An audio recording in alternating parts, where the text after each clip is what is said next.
J.D., it's been so long. Okay, we're ready. Good morning. This is Army Archer talking to you from Hollywood. And this is truly a good morning. A morning when beautiful Ramona Landers is back where she belongs, in front of the cameras, for the first time in 12 years, making her new film. Well, we'll be talking to Ramona, and we'll also be talking to her co-star, handsome leading man Todd Gallagher, as well as to the film's financial backer, Mr. Miles Gantry, a most interesting man, a Rodeo Drive jeweler who decided to make his movie business debut by backing this lavish production. And, of course, to brilliant young producer-director, Mr. Bill Claudius, who's at the helm of this multi-million-dollar spectacular. Crying out loud, she's been in makeup for 3 hours. How long are we supposed to wait? Until the lady appears, not a moment longer. I don't understand you. Ramona Landers is a relic, a haunting ghost from the past. Casting the two of us as star-crossed lovers is bloody ludicrous. It's not too late, Todd. I'll be more than happy to close down production today and recast if you want out of your contract. We can announce it when the press conference starts, if you like.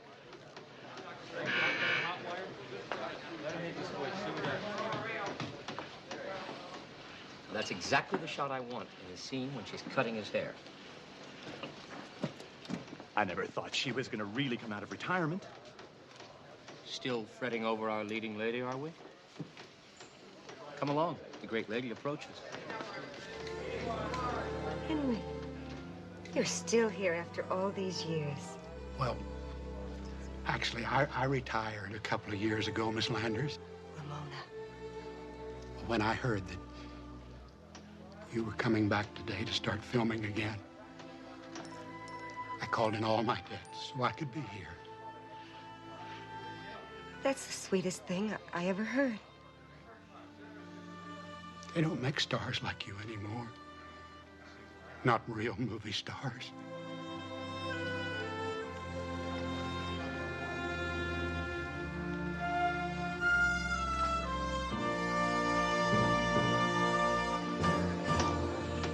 What you still fail to realize is what can make this tired old love story a classic is the age difference between Ramona and you.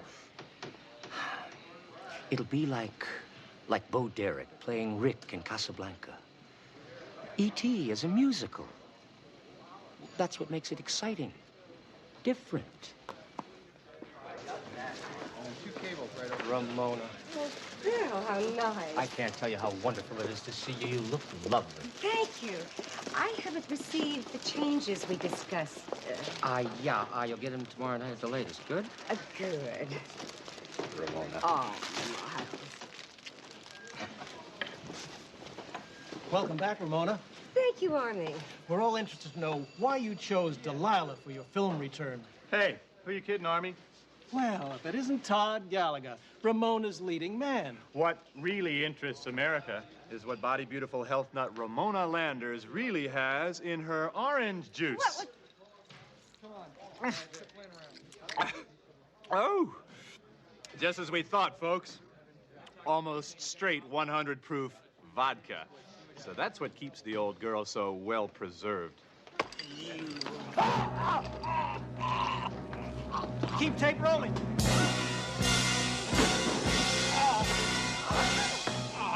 Todd.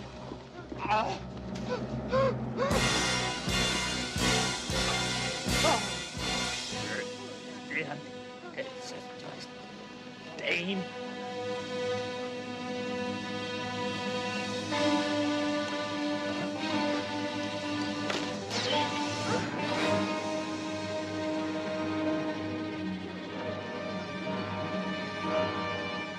He's dead.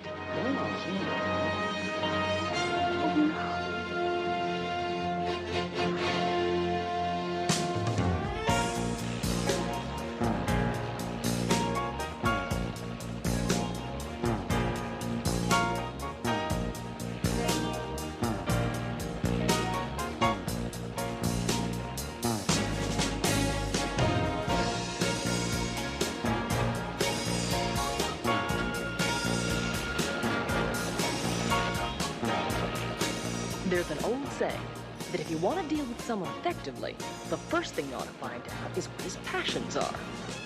If the lesson that Murray, Houston's senior VP and financial wizard, never has caught on to, I mean, now here he is, way out at the back of Houston's ranch, trying to talk business with Matt while Matt's wrapped up into the passions of his life.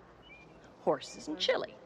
Texas chili, that is. The only real kind. Own private satellite into outer space just so you can watch the Oiler games live is really not good business practice. I never said it was, Murray. We get the Grand Ole Opry live, too. It's worth whatever it takes just to get to see Dolly Parton and her... No, I don't think this is gonna get it, fellas. It needs 3 more green chilies and 6 more red. 3 more greens and 6 more reds. That's exactly what I said. Didn't I say that? I said 3 more greens and 6 reds. Where are you going? To the office. But I'm telling you, in the hound's ear you did. You were talking jalapeno and cactus. But you're the one that tried to hunt pinto beans in the Texas chili. Wait a minute.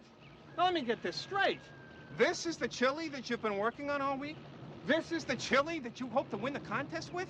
And in doing so, win that horse, a horse that has become so important to you that I have had to cancel 3 corporate meetings and a merger for? I mean, I don't know why you just don't buy the animal. You see where I come from. We figure winning's twice as much fun as losing. And this here's the chili that's gonna do it. So what's your point, Murray? Well, if winning the contest and the horse mean all that much to you, why are you cooking out here, behind the stable, downwind from the pasture? Oh, you just don't know nothing, do you? This here's Texas chili, the only real kind. The aroma's just all part of it. Houston, come on!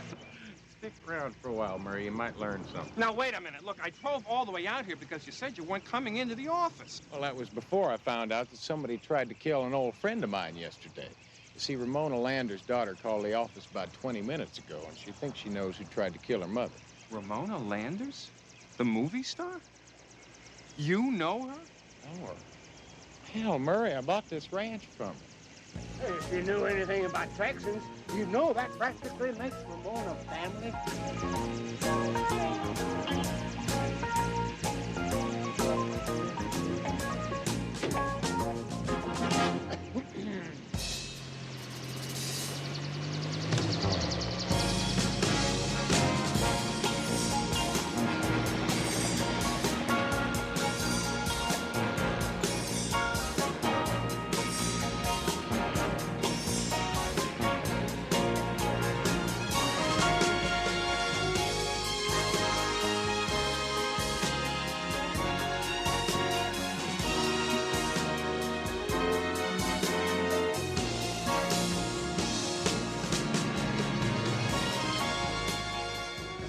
By now you should know that another one of Houston's passions, the only one that could pull him away from something as important as chili and horses, is helping friends.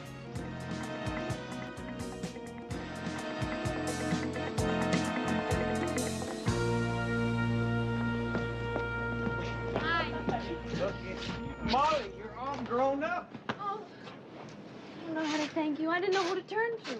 I told you a long time ago, Molly, if you or your mom ever need anything, all you had to do was call. And I meant that. Now, CJ tells me you got an idea who tried to kill your mother. I do. It's my stepfather, J.D. Harris. He's trying to kill her just like he killed my father and twin brother 7 years ago. Well, now, that's pretty strong stuff. Have you got any proof? Well, my twin brother, Eric, who was killed with my father, he told me in a dream.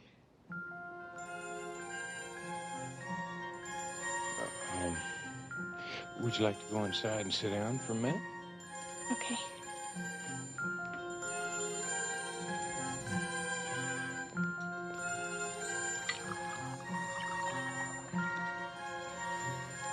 First, what you have to know is about my mom and dad. When I try to tell people how much they loved each other, they just kind of smile. I mean, my mom being a famous movie star and my father being an important director. Well, people think they know all about those Hollywood marriages. Now, listen. You don't have to explain anything about your mother's relationship with your dad. Everyone knows how devoted they were to each other.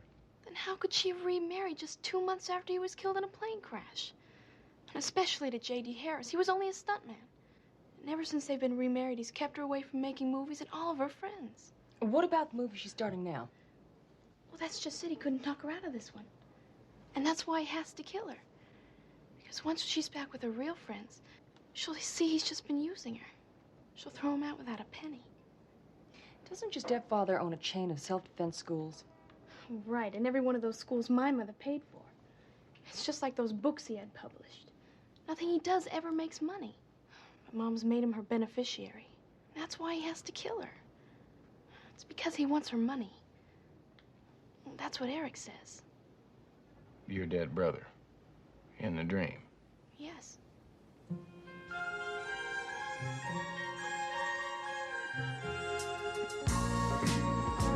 There was no way of telling how much of Molly's suspicions were based on fact and how many were pure fantasy. But Houston reasoned if there was a chance any of them were true, it was best that someone find out. It's a cozy little place you got here. My dad bought it for my mom. They named it Casa de Mantua. Mantua is the place where Romeo and Juliet were supposed to live.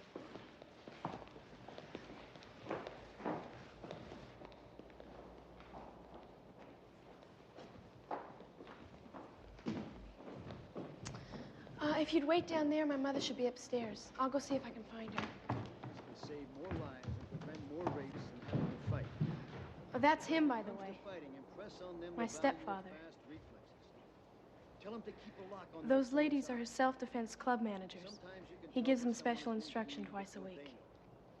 Hold it. Cammy. Look, why don't you give me a shower when your mother comes down, all right? Very impressive. It's impressive, all right. I just hope it's friendly. All right, ladies, now you pair off and try. Oh, there. I'll bet you J.D. Harris, aren't you? I'm Matt Houston. I tell you, I've read a couple of your self-defense books. You're not welcome here, Mr. Houston. Yeah, well, maybe not by you, but your stepdaughter, Molly, seems to think her mother would kind of like to talk to me. Well, that was a mistake. Now watch my arm. You see, the police are investigating the attempt on my wife's life, and both Ramona and I feel that's quite sufficient. Well, then you wouldn't mind if I just stuck around and heard that from Ramona herself, huh? My wife isn't feeling well. She's spending the day in her room, and I want you off the property as soon as possible. Like now. Houston, the maid says Miss Landers is coming downstairs now. Well, it's been nice talking to you, Mr. Harris. I said I want you to leave. I told you I read your book.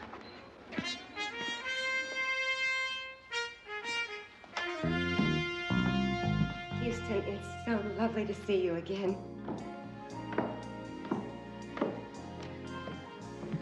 Ramona, you're looking super. Oh, thank you. I'm just sorry it has to be under this tragic circumstances. My Molly, she's such an impetuous girl. She means very well, but I'm afraid that she's just wasted your time in asking you to come here. Just seeing you, Ramona, makes it not a waste of time. Is Molly going to join us? No, she had to go on an errand. Excuse me, I don't think I know you. Oh, I'm sorry. This is C.J. Parsons. She's my top lawyer and sort of all-around right-hand man. Woman. Girl. Girl. Must be a wonderful person to have Houston put such trust in you. As I was saying, my husband and I have complete confidence in the police investigations.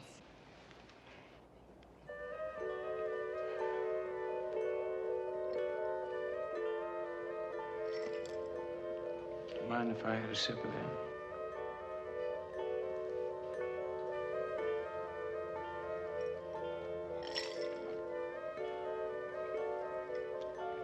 It's a pretty stiff drink for this early in the day, isn't it? He makes me.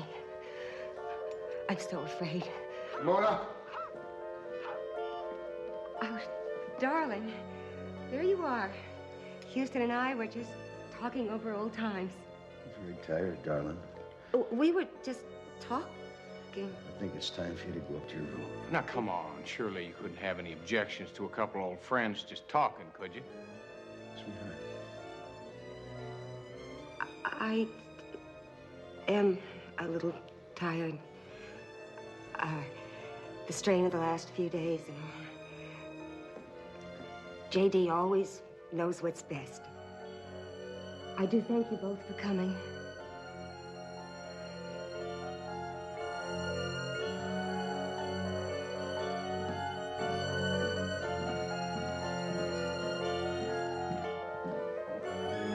Well, I'd like to say it's been a real pleasure, Mr. Harris, but the only problem is, I've never been much good at lying.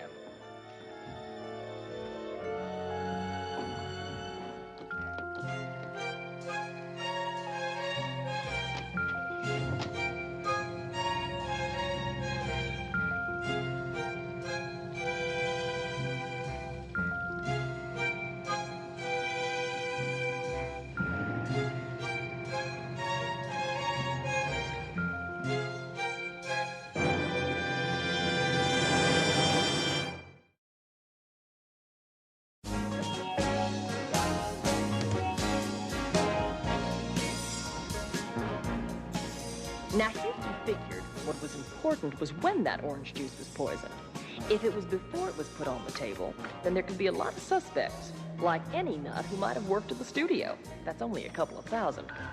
Now, on the other hand, if it was after, it would have had to have been somebody who could have gotten close enough to that table without looking suspicious. Meaning someone in the interview. Right.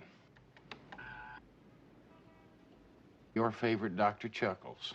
J.D. Harris himself. Right, Ramona's husband. We both know what his motive could be, and according to Molly, that's money and lots of it.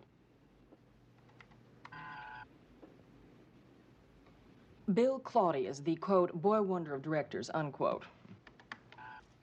Miles Gantry owns a jewelry store on Rodeo Drive. Now, from what I could find out, he's completely financing Ramona's movie, some $5 million. What do you say we pay a little visit to Mr. Gantry, huh?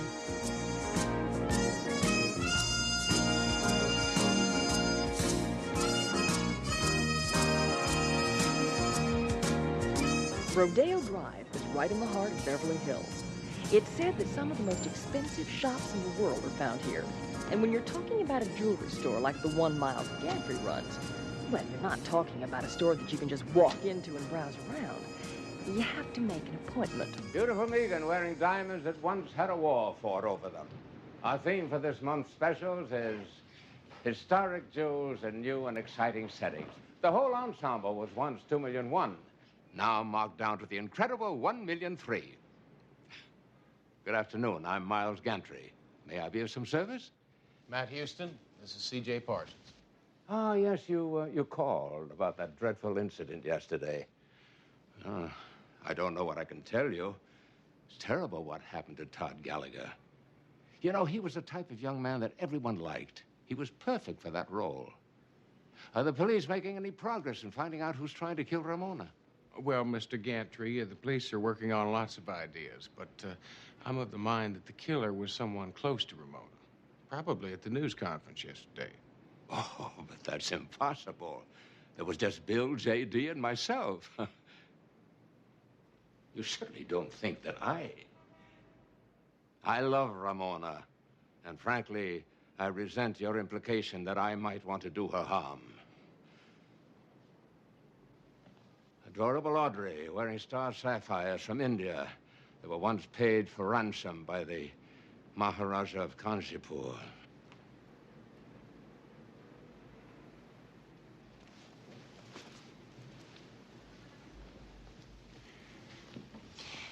Did you get the distinct feeling that Gantry is trying just a little too hard to sell us on how much he loves Ramona? Yeah, a lot too hard.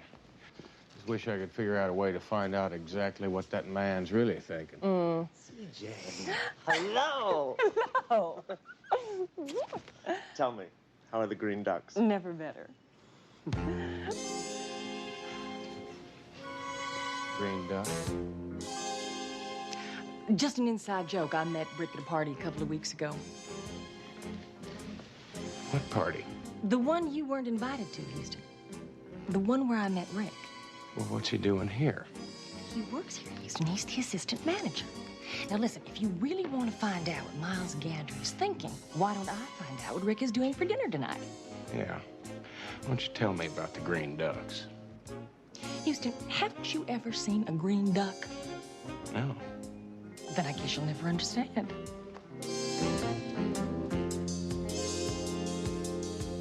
CJ?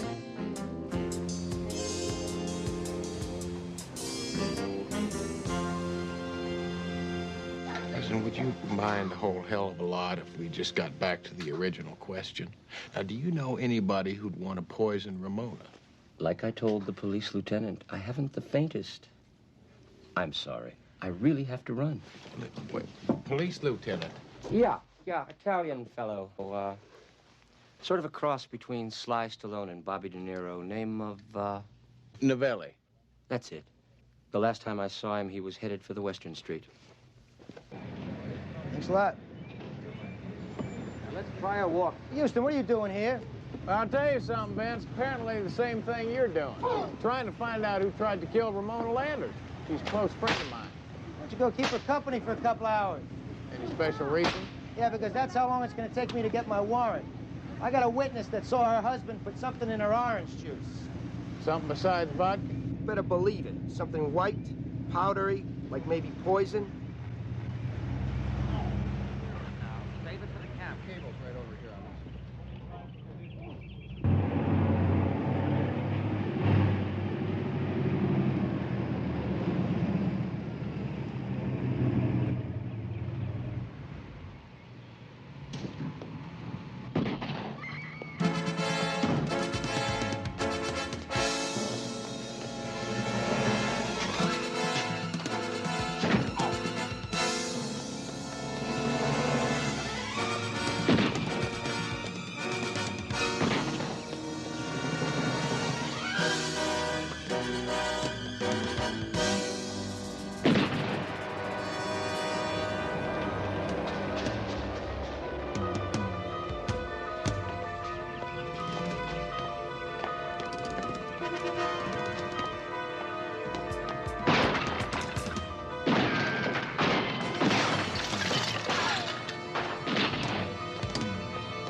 Ramona!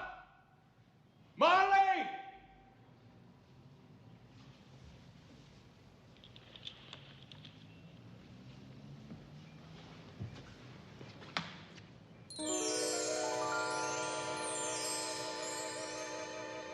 Stop! Stop where you are!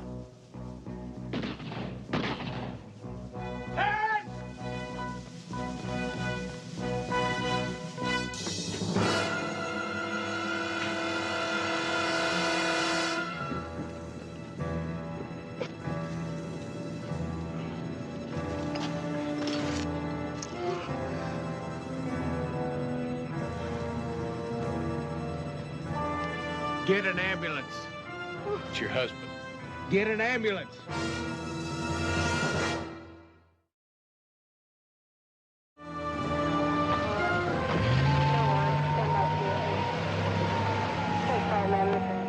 How's he doing, Vince? Still alive, but not by much. Was he able to talk and say who shot him? No, they don't even know if he's ever going to regain consciousness. It doesn't make any sense, Houston. It's all upside down. Just when we thought we had our killer, the killer almost kills him. Yeah, I know. How's Miss Landers taking it? Well, she's scared, Vince. At least she says she is. What is that supposed to mean? Well, I'm not sure where Molly or Ramona were while the shooting was going on. I went in the house and I called out for both of them. Well, they said they were hiding and were afraid to answer you. I know that's what they said, but they also said Harris told them to stay in the house. The trouble is that neither Ramona or Molly know where the other one was during the shooting. I'm just not sure which one of them to believe anymore.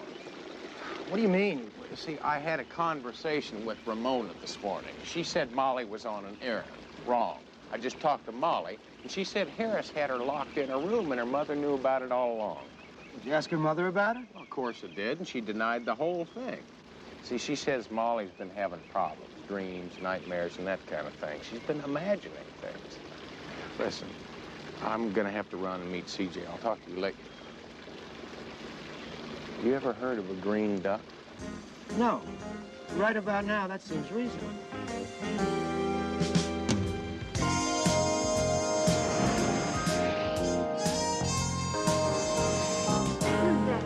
Taste buds of a lizard in heat.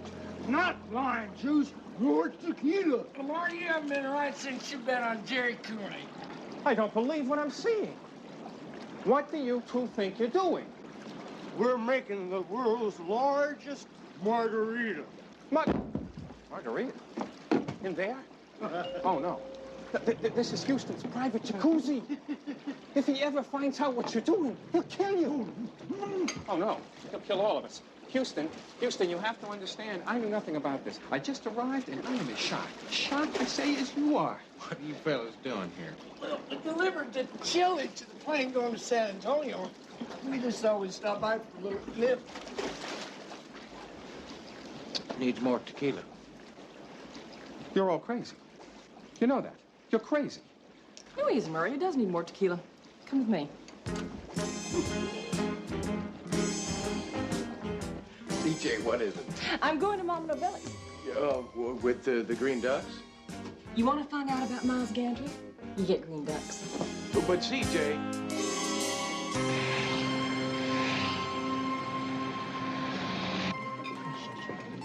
By the way, you're doing a wonderful job because Julie's there. You enjoying yourself? Are you? And how's Miles doing? I'm so glad for you. By the way, you look so good. Oh, here it is. Good. Oh, I'm sorry. I'm really You're sorry. Oh, Can I bring you some more spaghetti? dear. I don't need spaghetti. How about some fish? I don't like fish. Well, Can I buy you now dessert? don't argue. CJ, excuse me. I understand. Not to worry. Everything is just fine. Dear, well. CJ. Houston? I should have known it was you. What'd you find out? Well, first of all, Miles Gantry lied to us. He hates Todd Gallagher as an actor as well as a human being. Why'd you put him in his movie? Because Bill Claudius wanted to be in it. In fact, he insisted upon it. Now, I want you to fasten your seatbelt when I tell you this last piece of information. Have anything to do with green ducks? Houston, forget the green ducks. Now, according to my dinner partner, Gantry expects the movie to be a total disaster. Thinks Ramona is over the hill and thinks you might as well just strike a match and burn up the whole $5 million. Why would a man sink $5 million into a movie when he knows it's going to be a bomb? Listen, I gotta make a phone call.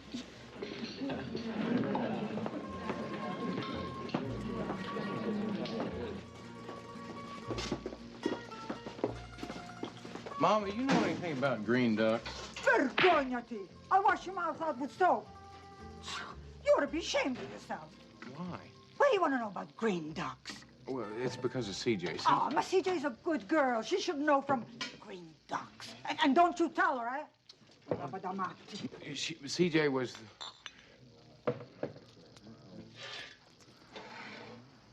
told me about the green ducks. Hello? Molly, listen, I gotta ask you a question. You know that diamond necklace your mother was wearing this afternoon? Was that real or was it a copy made for security purposes? Oh, definitely real. Mom doesn't like fake jewelry. She says only the real ones have any life. That's what I thought. I'll talk to you later.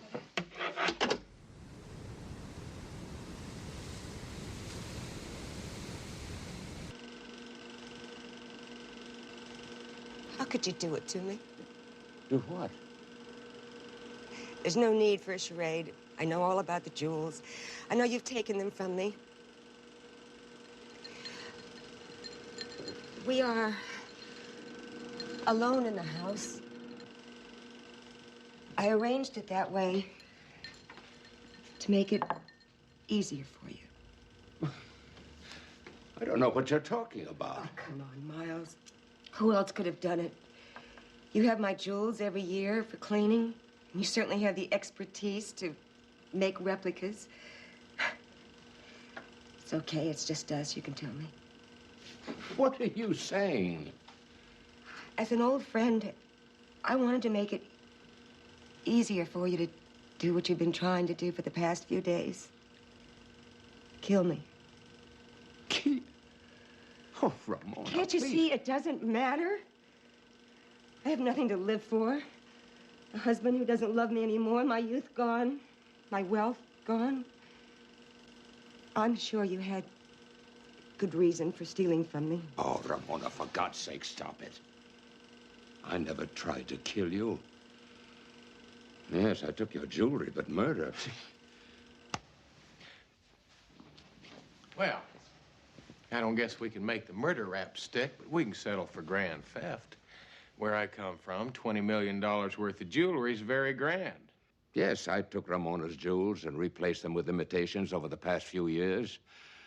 But I also have receipts to show that I paid for every one of them. That's a lie. I'd never sell my jewels. No, you wouldn't. But your husband would. Oh, Ramona, he had to. He started selling me the gems just to keep this house going. Then in the last few years, when you started drinking heavier and heavier, he was afraid you'd have another nervous breakdown. He thought a movie offer would bring you out of your depression. But there were no movie offers. So he created one. Sold off the last of your jewels. Gave the money back to me so I could finance your comeback. I don't believe you. I'm not going to stay here and listen to this. Oh, yes, you will listen. You know, there's an ugly rumor around town, Ramona, that you may have put the poison in your own drink rather than risk a comeback. That's crazy. Is it, Ramona? Is it really?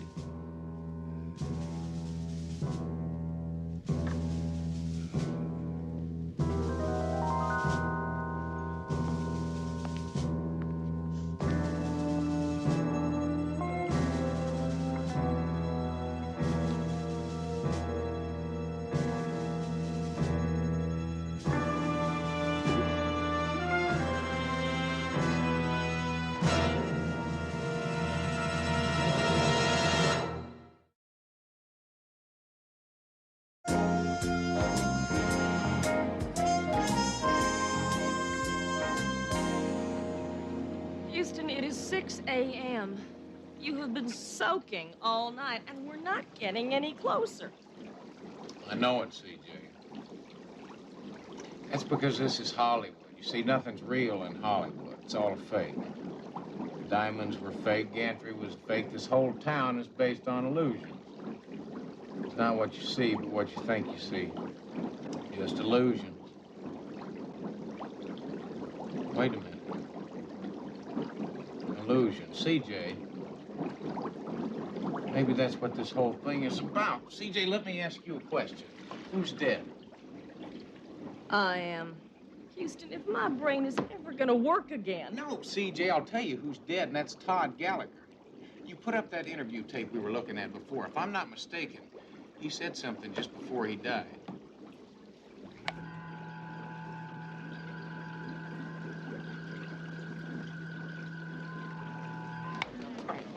Oh.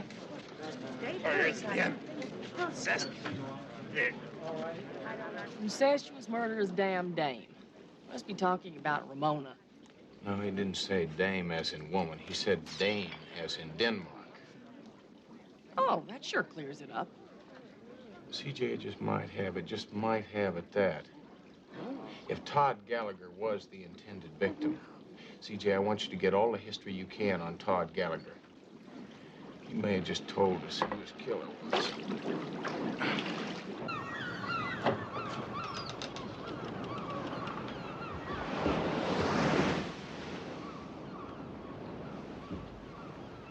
Hello, Bess. Houston, what are you doing here? Probably the same thing you're doing, just trying to follow up a lead. Go home. Clip coupons. It's a waste of time. Just another burglary. Headquarters tried to tie Gallagher's name with Ramona Landers. No connection. You know as well as I do, when a prominent person dies, a lot of second-story guys come out of the woodwork. Usually, while the funeral's going on. Oh, did they get anything of value? Who knows? The only person here is the maid. She doesn't speak English. See you later. All right.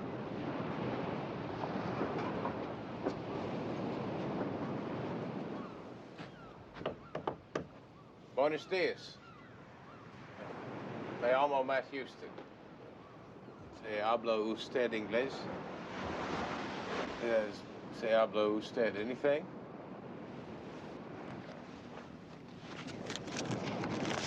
Habla usted Ben Franklin? What do you want to know, cowboy? That's what I thought. Tell you, I need some information. Mr. Gallagher have a special place where he'd hide special things like a safe or anything like that? Oh, see, a very secret place. Good.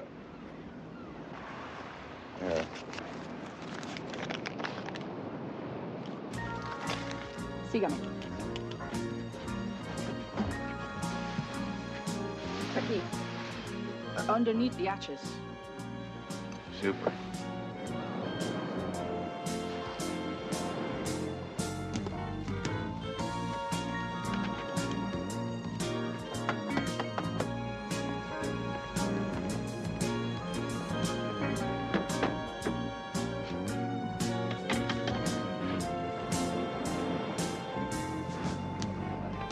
Are you hungry? Would you like some hot coffee and toast?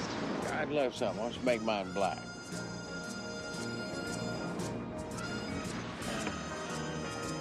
Know something? You're turning out to be a very expensive date, senor. Señorita. No comprende.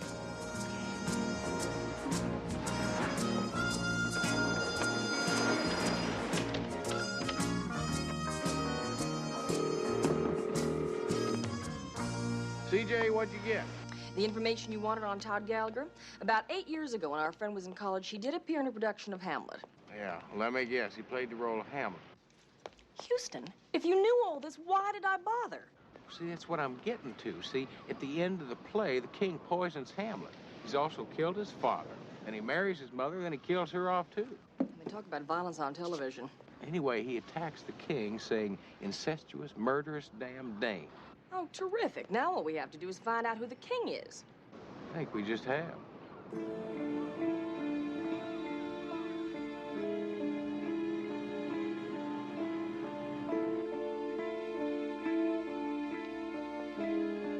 Why don't you come on out of there? Houston, nice to see you again. What can I do for you today? Well, I found what you missed at Gallagher's place. Your press clippings from Leland College. I'm not sure I know what you're talking about. Well, I think you do. See, it was an 8-year-old newspaper story about a drama student who killed his brother and then disappeared. He was a real bright kid. See, he used to act and direct in all the campus productions. The night his brother was killed, he played the murdering king in Hamlet. Well, it would appear my career in Hollywood is over. Actually, I was getting rather bored with it anyway. Why don't you tell me what kind of a man can kill his brother and then assume the name of Claudius, the murdering king in Hamlet? A clever one, yes? Then you made your way out here, made a real success for yourself.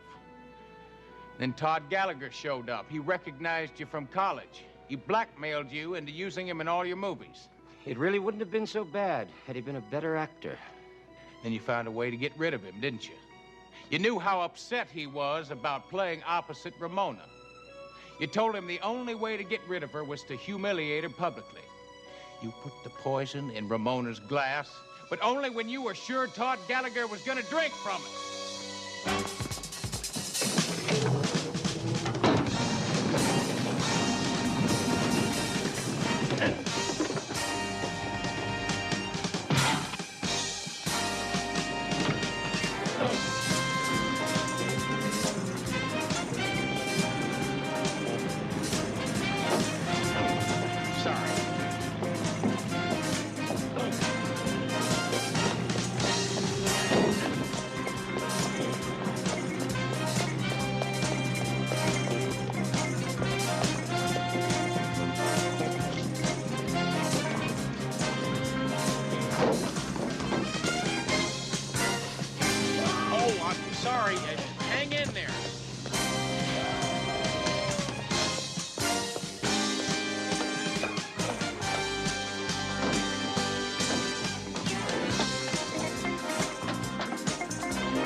You stupid jerk! Can't you see you're on a take? Cut! Hey, go back! Go back!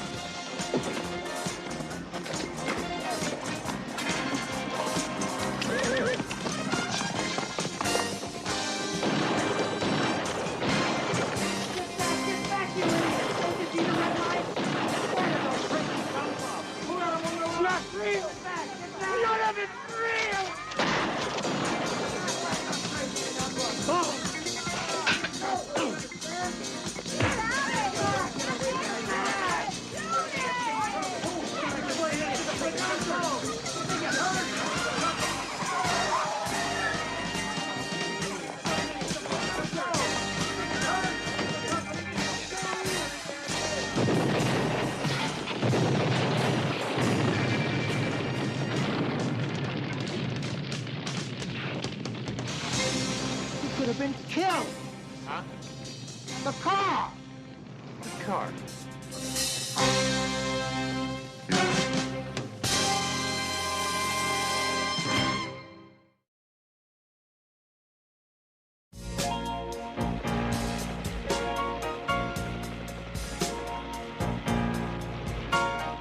About a week after Houston almost exploded himself in the movie history, J.D. Harris was released from the hospital.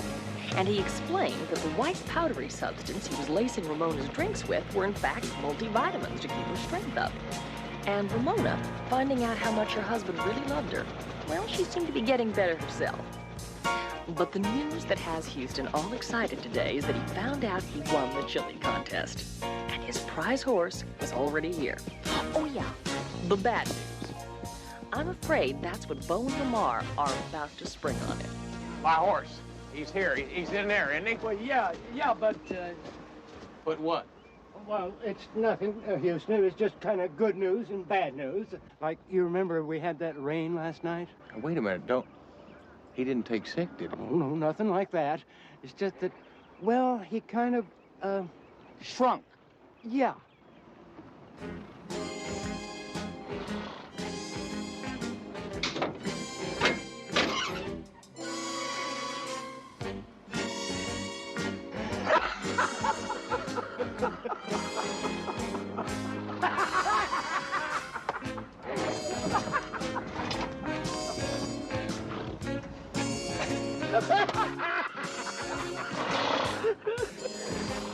You? Yeah. Is he housebroke? Well, he causes no problem yet. Good.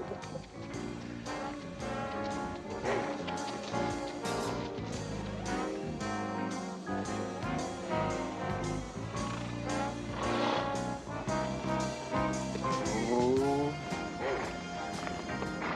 Look at you.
I don't think we ought to be here. Oh, come on, Sam. I've waited 7 years for this. I intend to savor every second of it.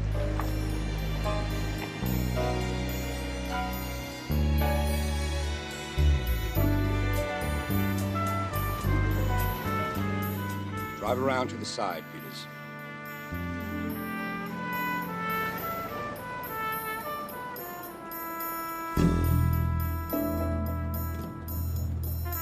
Handsome frog, you ruined my surprise attack.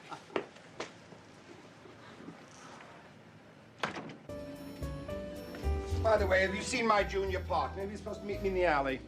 Being great. Oh, succulent. Oh, provocative. Ambrosio. I thought you'd like to see this advance copy. It shows Mr. Marsden presenting you with our Restaurant of the Year award. Wonderful. Oh, come on, Pierre, get the lad out, will you? I mean, kindly show me to my table, post haste. Of course, please. So wonderful. Oh, Pierre, you are a devil. Your food is the death of me yet. Your crepes, your soufflés, your canard l'orange. I must have them all tonight. A gastronomical orgy. What in heaven's name is that monstrosity? Don't you know? You sent it.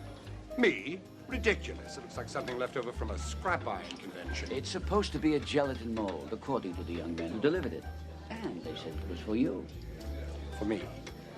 A gelatin mold the size of Mount Rushmore for me. What am I supposed to do with it? Feed the Mormon Tabernacle Choir? Well, let's have a look.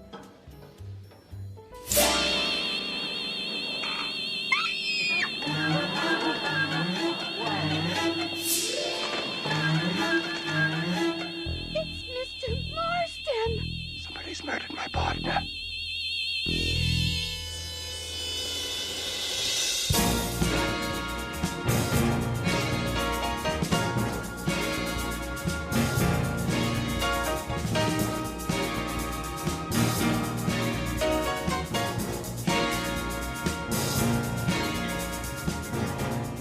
Now, this phone is supposed to be for emergencies only. Now, listen, I have complete trust in you. Now, if you have to make these executive decisions, I mean, why don't you go ahead? I trust your judgment. Now, if you think Houston Industries really needs to switch over from manual pencil sharpeners to electric ones, then why don't you go ahead and do it? Now, how'd you get this phone number? I don't even have it myself yet. Murray, I told you 1,000 times there's no business out here at the ranch. Goodbye. I'm real sorry, Kelly. What was it you were saying? Don't. Repeat, don't lock down the throttle. No, I won't. No, I'll throttle. Okay, Houston. How about a little bet? Maybe just a little 10 spot? Well, of course, unless you don't want to race a girl. Lamar, that's a pretty chauvinistic remark. Houston, why put your money where your chauvinistic is? Unless you're afraid. You're on to the house. $10. Then let's go. All right. On your mark. Get set. Hey, you can't! Houston, you come back here and start right! Houston, you lost the throttle.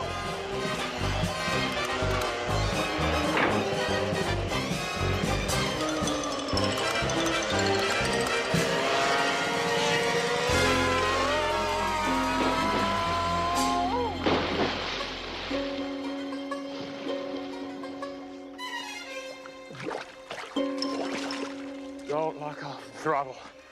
Don't lock off the throttle.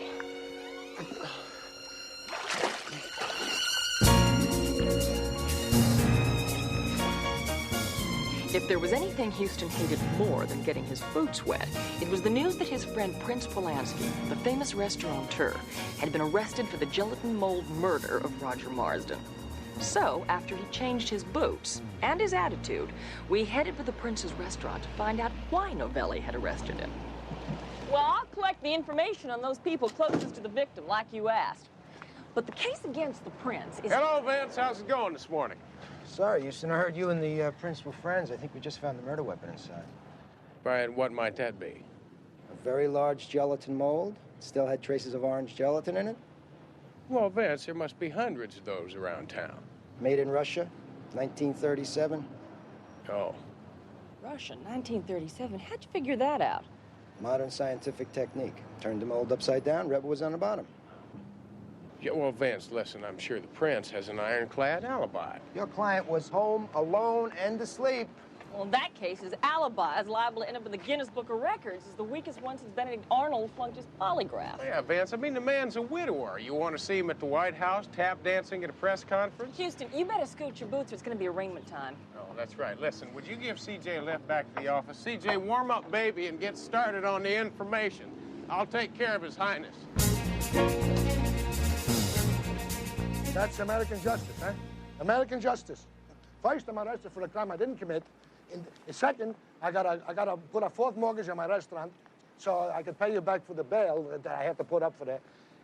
And on top of that, me, a prince of royalty, I have to put up bail while the legitimate criminals with our list down to here, they go out free on their own recognizance.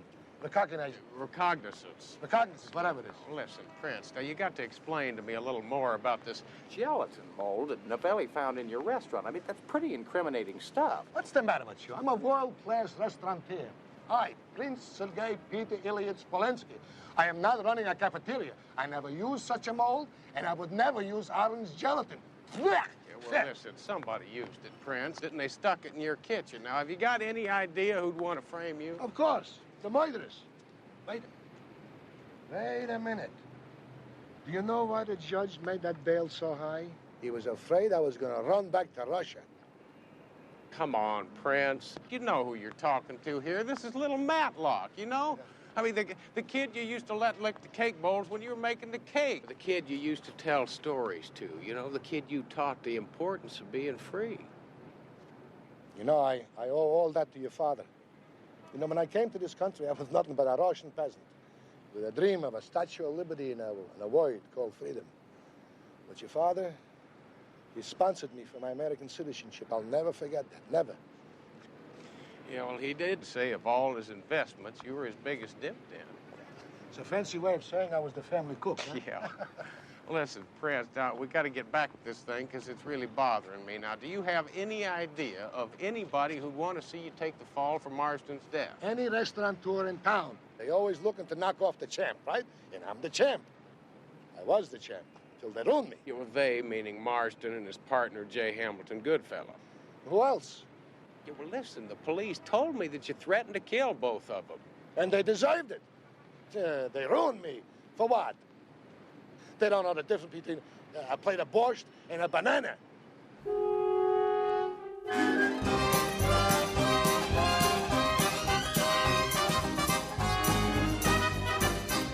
Now, the question is, who besides a prince would want to see Marston dead? Now, who we got? Well, the names and numbers of the first-string players, the people closest to Marsden, starting with his partner. Goodfellow, J. Hamilton. The J doesn't stand for anything. He gave it to himself as a present in order to be different. He was born in New York, the Bronx, 1930. Then he moved to Hollywood, where he majored in affectation. He could have minored in murder also. You see, partners have a way of falling out. You bet. Now, that's Terry Anton, Goodfellow's constant companion, and maybe a little more. Nice hors d'oeuvre. Pierre Sardin, former French decathlon champ, soccer star extraordinaire, Marston's best friend, and the owner of the restaurant where the body turned up. Listen, any idea on who made the delivery yet? Well, nothing that's really going to help us. It's a regular delivery service. Apparently, they got a call late in the afternoon to deliver from the Princess to Chez Pierre. Well, who made the call?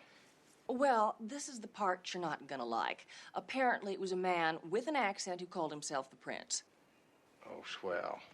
Who's next? Kate Riley. She's the producer-director of Marsden and Goodfellow's television show. Most importantly, she's Marsden's ex-wife. Ex-wife as in bitter divorce?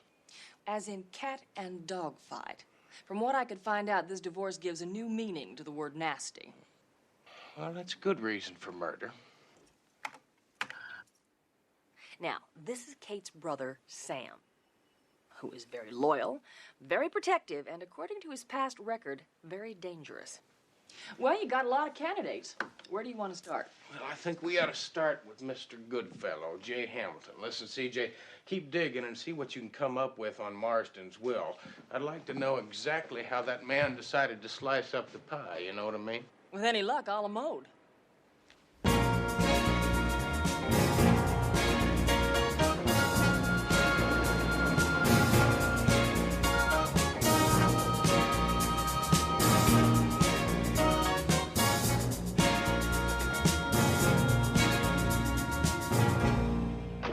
promo's almost over. All right, stand by. 5, 4, 3, 2, 1. Ladies and gentlemen, I hadn't planned to say what I'm about to say. This is strictly impromptu. In closing, during this first show without my dear friend and partner, Roger Marsden, leaves me feeling like a chocolate without the mousse, crepe without Suzette, Vichy without the Soise. It's lonely here without Roger. We shall do our best to carry on in the high standards you set for all of us. Until we meet in that great restaurant in the sky. Good night and bon appetit. Roger. And cut. That's a wrap. We're in the wrong location, boys. Don't you touch that, you cretin. Can't you see I'm famished? I'm going to finish every last tender morsel. Maybe you should come back later. Mr. Goodfellow hates to be disturbed while he's eating. It has to do with the, digestive juices or something. Well, I wouldn't worry about it too much, miss. I don't think there's much I could say to him that's going to put him off his feed. Excuse me. I have to finish typing Goody's newspaper column. Right, listen, could I ask you a question? All right. Okay, is it Roger Marsden and yourself? Now, how did you two get along? My typing. I really have to get back to it. Yeah, but... Oh, Miss Riley. Miss Riley, excuse me. My name's Matt Houston. Of course it is. Bernie, get the lead out. We've got a flower show to cover. Listen, I wondered if I might ask you a couple questions about your late husband and how he died. Not soon enough, that's how. Should have happened years ago. Excuse me, please. But I really did, Kate's busy. She hasn't time for you now. Listen, partner, maybe your owner ought to tell you about the new leash law. Now, why don't you take your hand off my shoulder?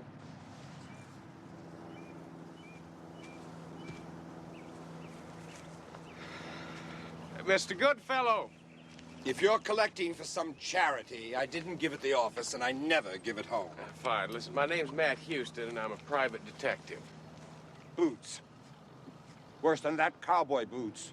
I hope you didn't tether your trusty steed on my front lawn. It's prize-winning dichondra, and when it needs fertilizer, my gardener gets it through legal channels. Listen, I'm representing Prince Polanski. My condolences. The man is guilty of sin.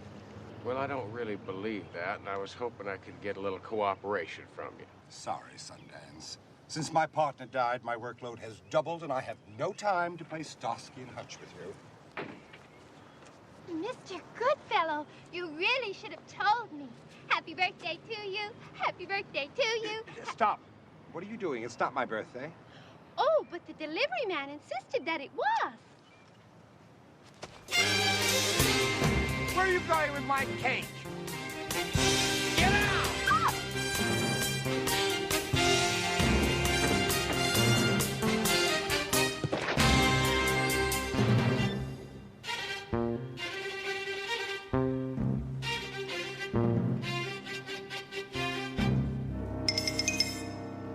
You ruined my birthday cake!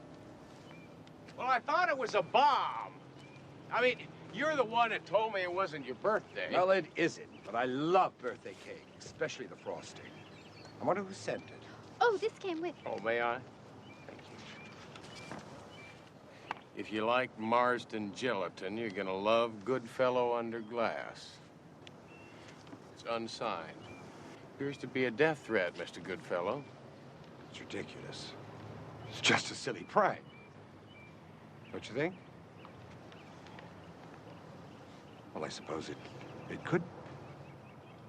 Perhaps I will cooperate with you in exchange for protection. You got it.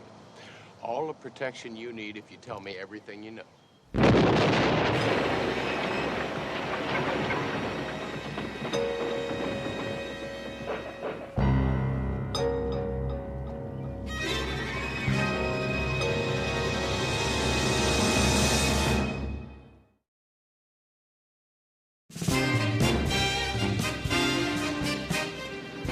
Now, why do you want to talk to the prince about that exploding cake? Well, because I had a taste of what was left of it, and there's only one person I know of who uses burnt almond mandalay in his cakes, and he's it. He's famous for it. Mandalay like in Burma? Yeah. Yeah, see, it's very rare, very expensive, and hard to come by. We used to go crazy over it when we were kids. Well, Houston, if he's famous for it, whoever's trying to make the prince look guilty would be sure to use burnt almond mandalay, too. Yeah, well, that's what I thought, but I'll tell you something else. That Kate Riley sure got away from me in a hurry a while back. For that matter, J. Hamilton Goodfellow could have sent it himself.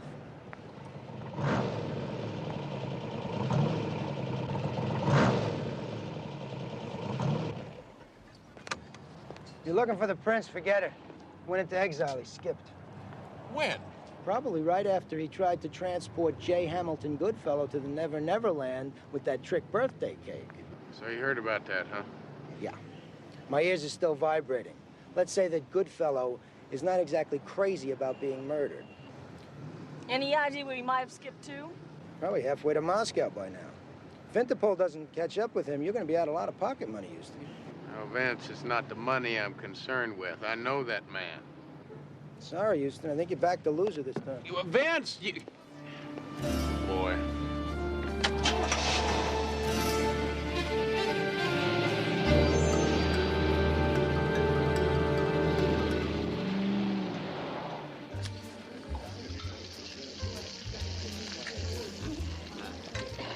I wish all of my customers were so discerning of taste and so beautiful. Thank you, Pierre. Listen, Pierre, I hate to interrupt business with pleasure, but I need to ask you a couple questions. Now, have you got any idea why you inherited the corpse? None whatsoever. That kind of publicity I don't need. Well, look, any idea who killed Roger Marsden? The mystery, if indeed there is one, doesn't seem to be so deep. From what I've read and heard. Yeah, I see. So you're nominating the prince, huh? Oh, no. I don't want to knock Polanski. He's a competitor. He was a competitor. This business runs in cycles. The prince had his day in the sun. Today it's my turn. Tomorrow, who knows? I owe my current success to the late Mr. Marsden and his partner, Mr. Goodfellow. Our rave reviews placed Chez Pierre where it is today. The night Roger Marsden was found dead in here, you had a couple of customers. It was Kate Riley and her brother. Now, have they ever eaten in here before? In the 4 years we've been open, never before. I see. Well, that brings me to another question. Now, if you... It certainly does. Why is this the wrong year? I ordered a 62. Please excuse me. But,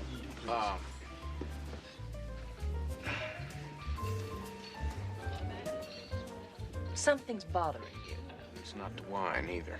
I'll bet it's the fact that Kate Riley and her brother come to this restaurant for the first time, and they find her ex-husband in a gelatin mold. Yeah, and Pierre was real anxious to tell us about it.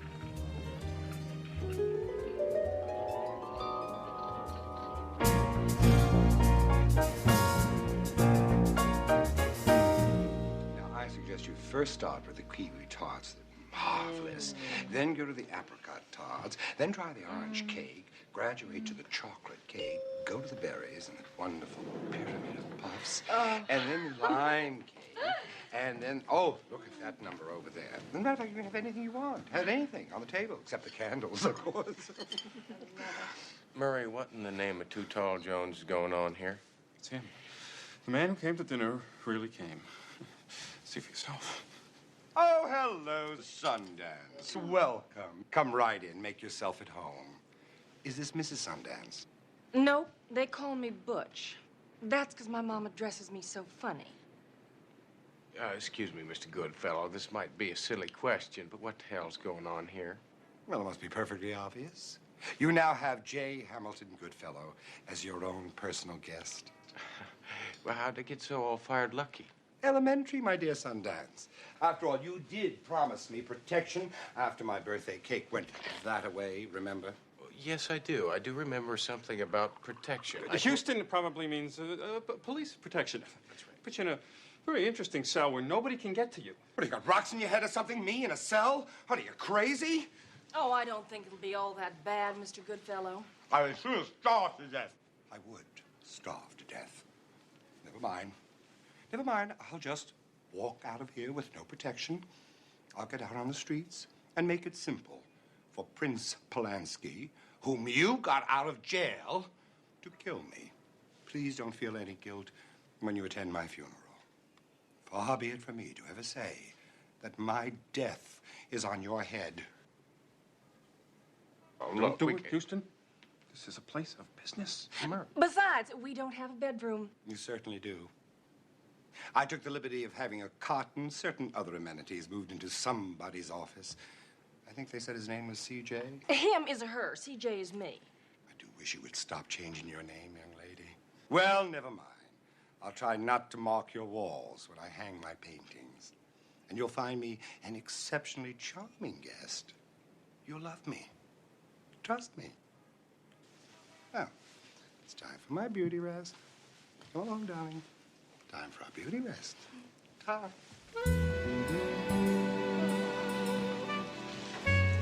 Grab the strawberry one.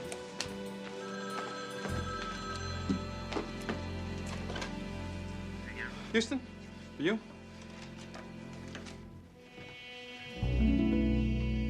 Mrs. Houston, where are you? Will you stay put until I get there, all right?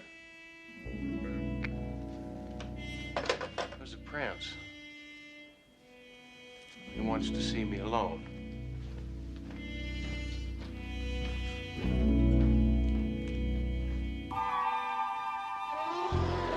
Come, my sweetheart. That's it, darling. Come. Hey, come. I got popcorn for you. Oh, yes. I got all kinds of popcorn. Uh-huh. I put special butter on, and then I put on a little garlic salt, so it'll taste good. Okay. Now take all the popcorn you want. Now, be very careful. I got a lot of butter on there and garlic salt, so don't bleed on each other. All right? Go ahead. Have fun. Oh, Matlick, I'm glad you came. Well, I had to protect my investment, now, didn't I? Oh, look, the bail money, I'll pay you back. No, not the bail money. My investment in an old friend, Prince. Why'd you skip out? Well, it's obvious, no? That Commissar Novelli, he's got an ironclad case against me, huh? Yeah, now it's very ironclad. I mean, with that stupid cake bet, not to mention the card. I just thought maybe I'd smoke him out, you know? Well, what was the cake supposed to do? Blow him out? Look, I didn't know what I was doing. Anyway, what's the difference? I mean, you were there, a great detective like you knew what to do right away. And besides, there was no danger, no? Danger? No danger? You didn't see that shed go up. Now, Novelli is going to consider this attempted murder. Oh, no. Look, not like I was just trying to help, that's all. That's fine, Prince. Now, would you do me a favor? Just tell me why you went after Goodfellow. I mean, do you really think he killed Marston? I don't know what I think. I'm confused. I'm scared. I'm scared, Matt. You and me have been friends for an awful long time, you know? Now, you got to trust me a little bit now. We'll get this thing worked out. Now, you got to give me 1 hour with Novelli so I can sell him on the truth. Now, you meet us at Mama Novelli's restaurant, all right? Huh?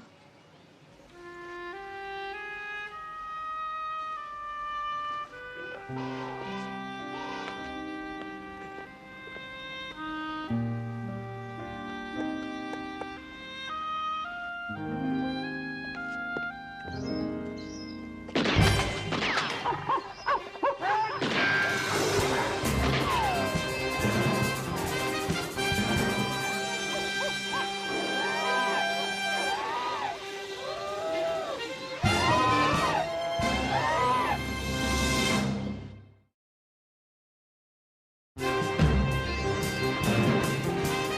Houston, if it wasn't him shooting at you, who was it?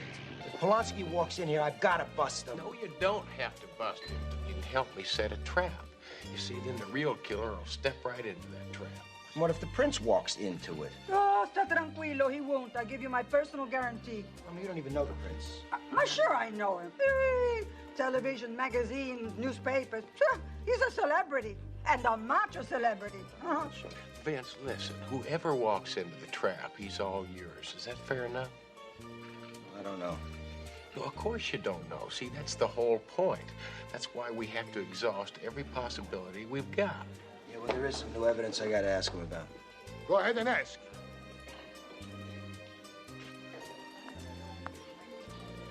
Saverio? Welcome. Welcome to my humble restaurant, Your Royal Highness. Thank you, Mrs. Novelli. Oh, call me Rosa. Like in Rosa the Widow for 15 years. That kind of Rosa, huh? Yeah.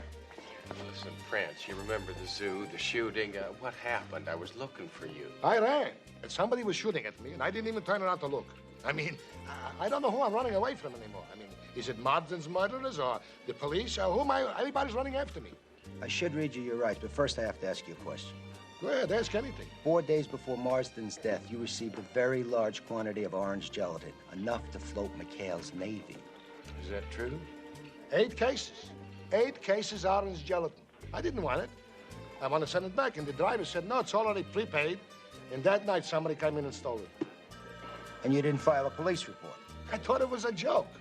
I mean, 8 cases orange gelatin, what am I going to do with it? No, I didn't call the police. What for? Excuse me, Mr. Houston, there's a phone call for you.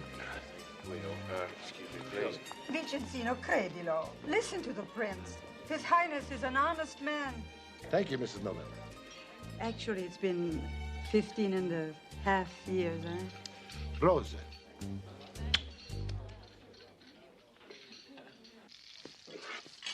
Houston.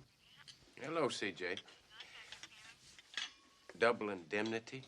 You got it. They may have been divorced, but Kate Riley stands to get $400,000 from Marston's insurance.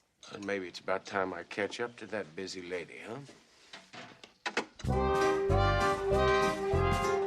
Come on, ladies, keep up the pace. We've only got 3 miles to go. Keep your knees up. I hope he's honking for me. Go, let's burn off some calories. Miss Riley!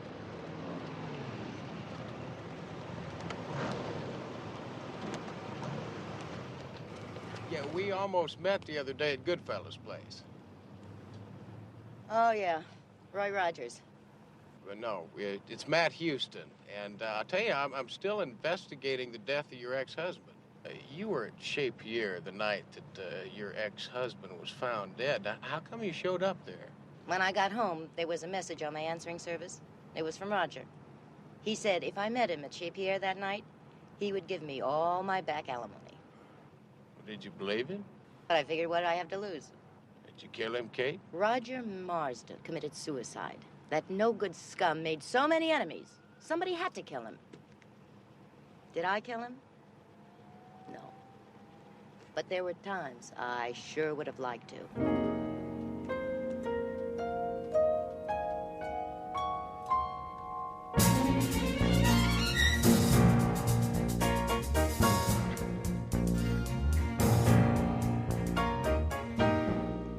Bud Spellman, newsroom, please.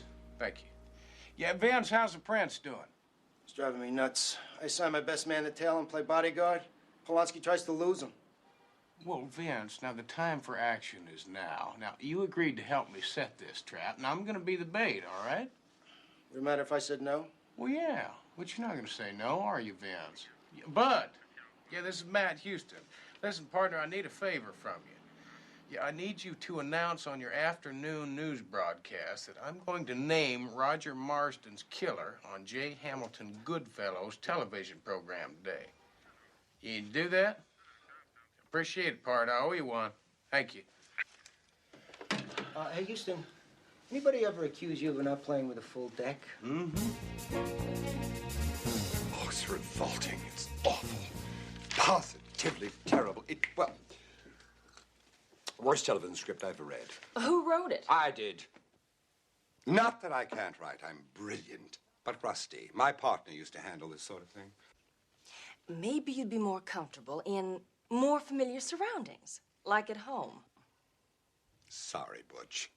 I'm camping out in your office until this sordid situation ends. What now, Mr. Pinchpenny? More unpaid bills from more caterers? How dare you charge all this to Mr. Houston? Very well. Henceforth, I shall charge them to you.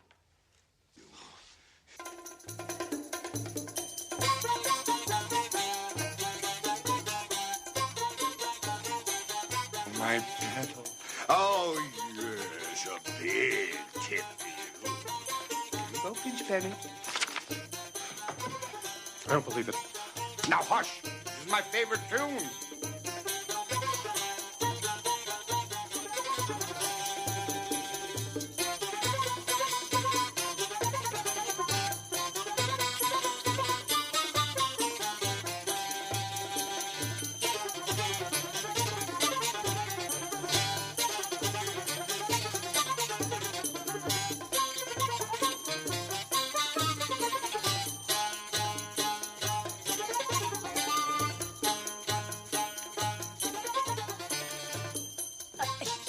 Houston, I thought you were going to get him out of my office. Yeah, I'm working on it, CJ. I just haven't found a crane that'll reach the penthouse.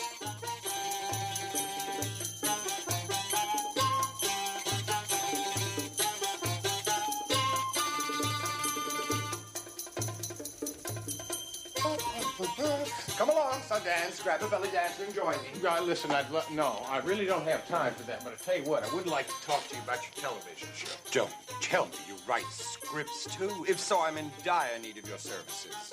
Well, not really, but I tell you, I do have an idea. Now, it's a slightly different format, but I think you'll enjoy it. If I'm right, it's going to catch us a killer.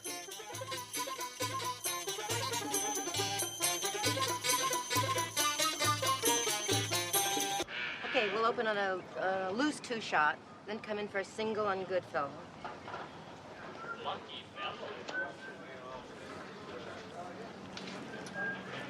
Matlock, you sure you know who the killer is? Well, let's just say I'm hoping that he or she is going to tip his or her hand. You know, Matlock, sometimes you talk funnier than I do.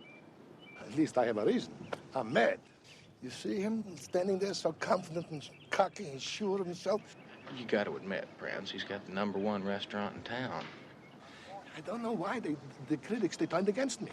They ruined my restaurant. For what? I mean, they heaped all the praise on him.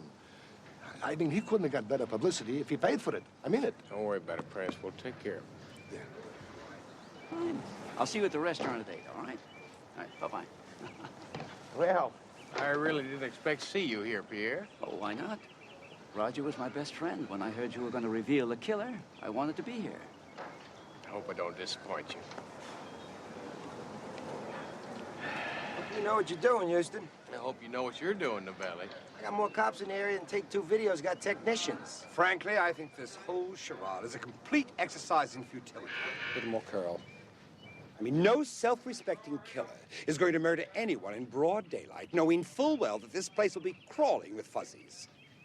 Or you still call piggies? Looks like an apple in your mouth. How dare he?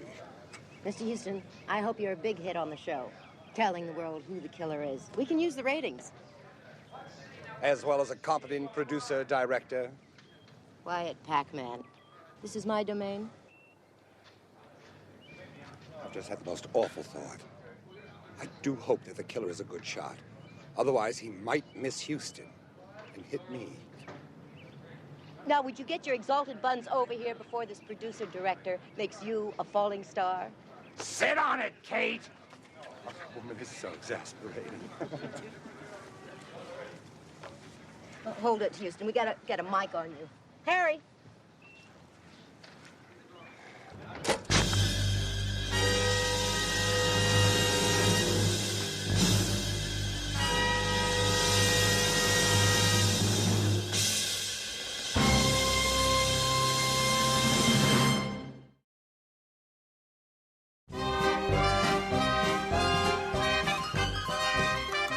Houston's plan to be the bait worked all right.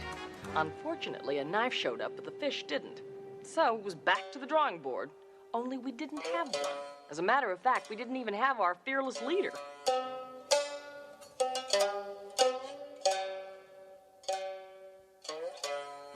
Oh, these are terrible. Positively revolting. Thank you, my sweetness. Tell that alleged photographer that this food layout is supposed to make my readers salivate, not regurgitate. Burn them, my darling. If somebody doesn't do something about him, he is going to fly the London Symphony in here for high tea. Murray, I've done all I can do. Asking him to leave is like telling Sylvester Stallone not to make Rocky IV. Houston, where have you been? We have been looking everywhere for you. Well, I've been down to City Hall following up a hunch. Yeah, oh, listen, I think I know who the killer is. You know who killed Marsden? Well, I think so, but now all I have to do is prove it. But anyway, CJ, I'll explain all that at the first annual Matt Houston Crime Busters picnic.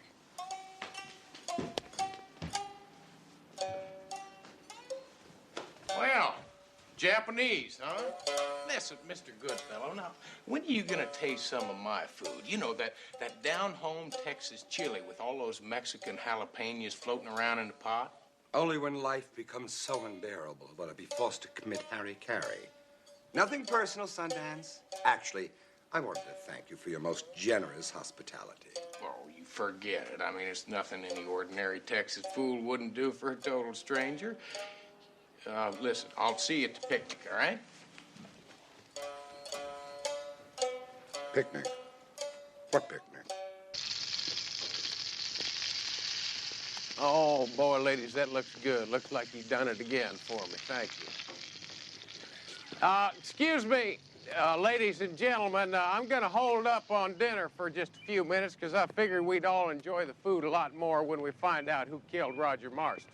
Then you know the killer's identity? Yeah, well, I tell you, I figured we'd just sort of kick back and examine the facts, cover a little ground, and see what we come up with. Now, that brings us to number one, the good Prince Polanski, who our lieutenant, Lieutenant Novelli, has arrested for Marsden's murder.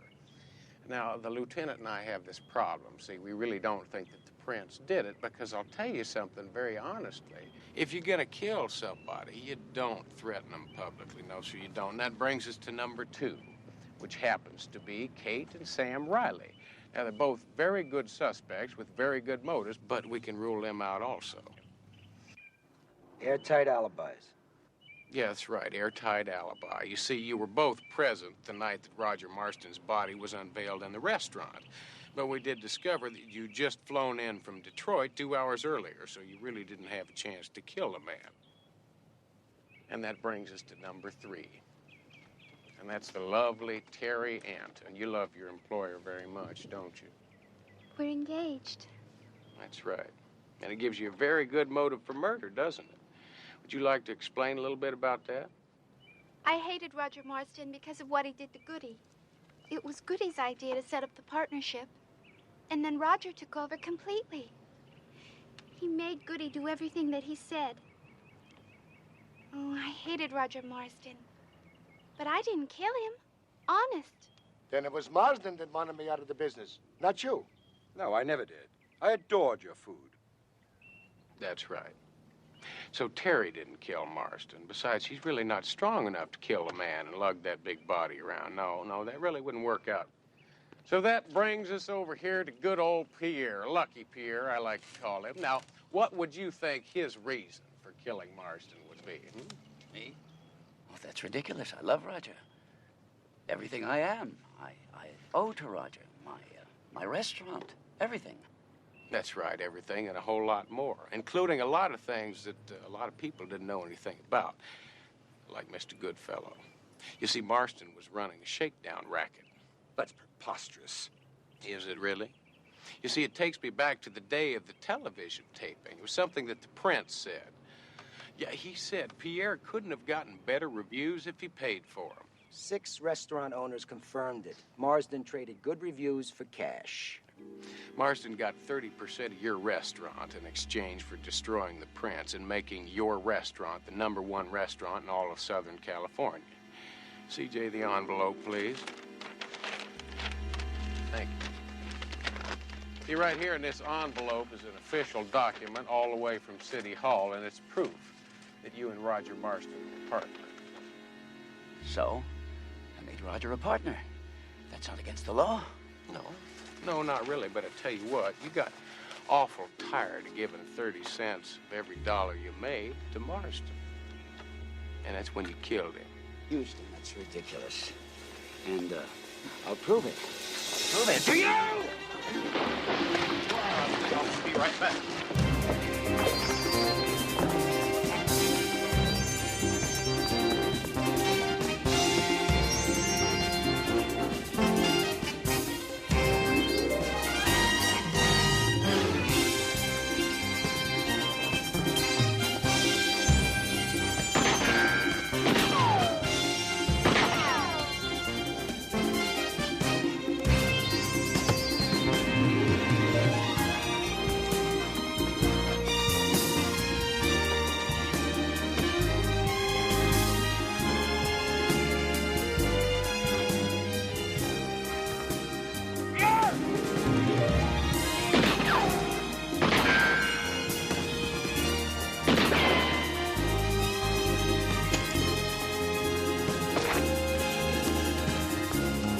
do it both. I'm warning you, if Houston should happen to catch Relax, you. Lamar. I done told you, Houston.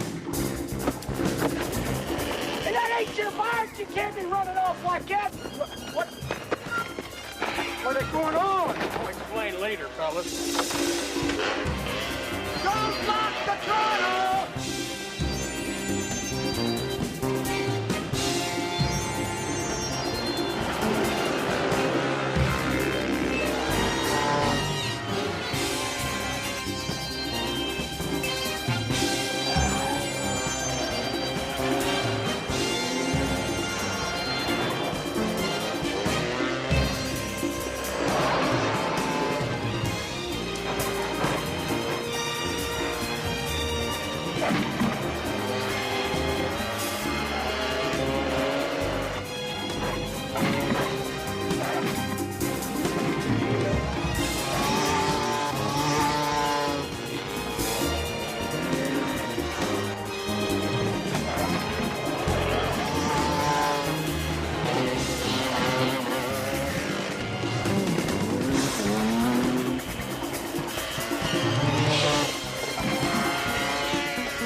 CJ, get this man a check.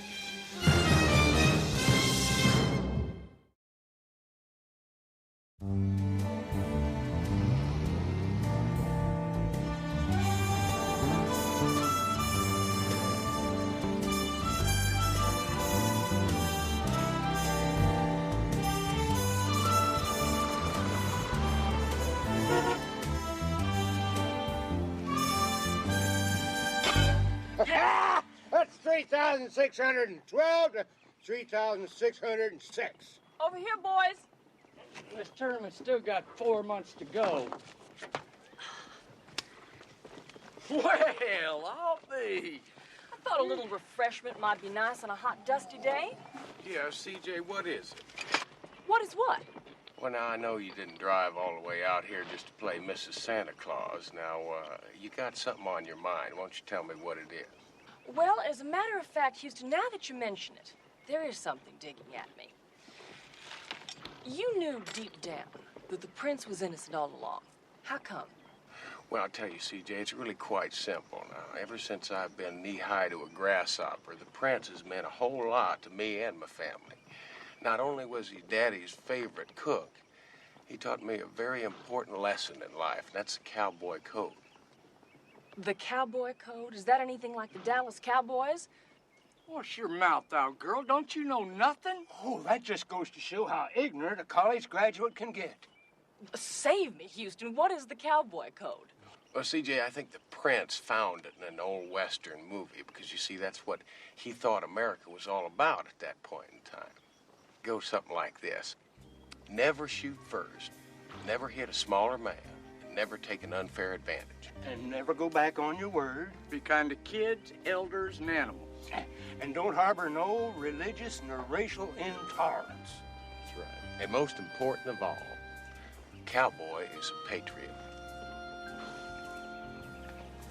I think that's kind of nice. I like it. So that's how you knew the prince wasn't guilty. Well, that and the fact that he never could make gelatin.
Glenda, my dear, according to the latest book of lists, I have produced 28 award-winning television commercials, so please trust me.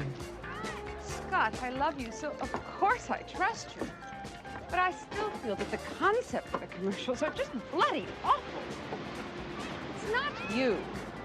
The ad agency is restricting your genius. You are a lover. I was going to surprise you. I called New York today. I told them, like it or not, I was going to change the whole concept to our Tahiti idea. Oh, Scott, Excuse me, Mr. Neville, I just wanted to thank you for inviting me to your party. You're very welcome, Emily. You certainly look beautiful today. And such a charming necklace. Thanks. It's a sand dollar. It's sort of like a good luck charm for us lady lifeguard type. I'm house sitting for a couple of friends of mine. They've got a really nice pad. As a matter of fact, it's, Say. It says, don't go in the water. Then maybe you shouldn't. I'm gonna punch your lights Phil, out. don't. You think I'm afraid to go in the water just because one female lifeguard happened to be killed by a shark? Did I say that to Look, her? what happened to Kelly was bad luck. But you don't scare me. I'll show you. Em, you don't have to do that. Oh, so you're the one that's afraid of the water. all right, come on, get off. You're not Lewis and you're not Dempsey. Here goes.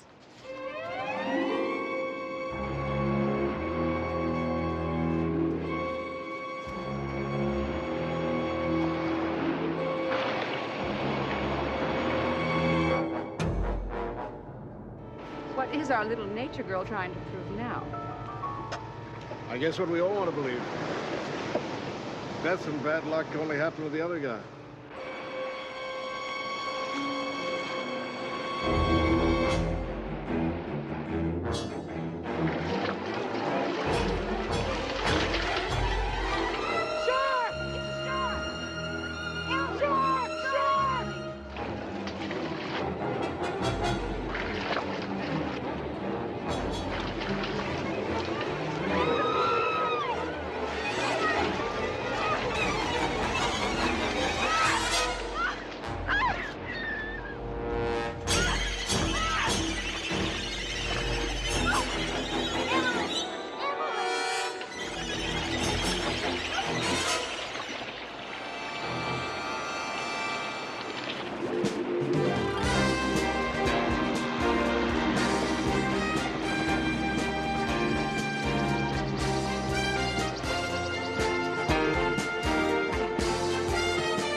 Houston! I'm so glad you're finally here. I have got papers that you have got to sign. Plus, we have to make a decision about your pork belly holdings. Then there's some real estate in Utah. There are people that want to buy, but I just don't know if this is the right time. And of course... Nice evening. Might we make it two in a row? Well, I believe we can do that. Houston! I need you. Oh, no, not as badly as I do. Now, look, I've got the LVF people in the boardroom now, and they're ready to sell. Yeah, see, Murray found this nifty little company, and Is it more important than your friend who's in my office, Alan Lander? She's hurting real bad. It's like I said, LVF people can wait. Yeah, listen, Murray, I tell you what. Now, it's a good company. You look at all the numbers and see what you think. Now, if you are absolutely certain, I want you to go right ahead and do nothing until you talk to me first. Thank you, Houston.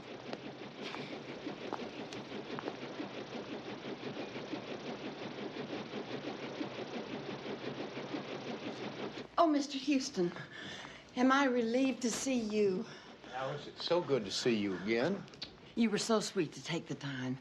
Did Miss Parsons tell you? Well, she started to explain over the radio, but I think my ears were plugged because it sounded a little bit like a shark committing murder, and Your ears are fine. I know it sounds crazy on the surface, but, well, let me start at the beginning. You remember my daughter, Sue? Well, how could I forget her? She was the cutest little girl I ever met. She must be at least... 19. 19. Yes, and she's not so little anymore, is she? No, listen. That was taken 3 weeks after she was certified as a lifeguard. Yeah, and if I'm not mistaken, I'll bet you $1 there's been an increase in young men needing to be saved since she took the job. Mr. Houston, I'm fully convinced that my daughter's going to be murdered. By a shark? Yes. Yeah, I tell you what, I'm in desperate need of a cup of coffee. Would you join me? Oh, of course. Okay, good. Come on. This way. Houston, according to the news yesterday, another lifeguard was killed. Another female. Both of these murders took place in Malibu. That's right. And they were only 20 years old. And, well, I've tried to tell the police, but they won't listen. Now, Alice, you've worked for Houston Industries for many years now, and I know you're very good at your job. I'm also aware of the concern that a parent has for their child. But to tell you quite honestly, Alice, the feasibility of a shark as a murder weapon, You say I'm great at what I do. I compute statistics. I figure the odds on people living, on people dying, and the odds of their having a heart attack. Well, yeah, I know that, Alice. Well, what do you think the odds are on 2 girls stationed in Malibu within 4 weeks, both being eaten by sharks? Houston, apparently there are only 10 shark fatalities a year anywhere in the world. Yeah, well, Alice, I'm not trying to be mule-headed about this whole thing. It's just that I'm having a hard time figuring out how you set a shark down and tell him, go kill somebody. I'm sorry, it's just Sue. She's my little girl. Oh, come on, Alice. Now, don't cry, all right? It's going to be okay. Listen, I tell you what, we'll look into this thing, okay? Oh, will you? You sure? I'll read some books. We got fish books around here. Let's just, please, don't worry about it, okay? I called a shark expert and told him you'd be there in an hour.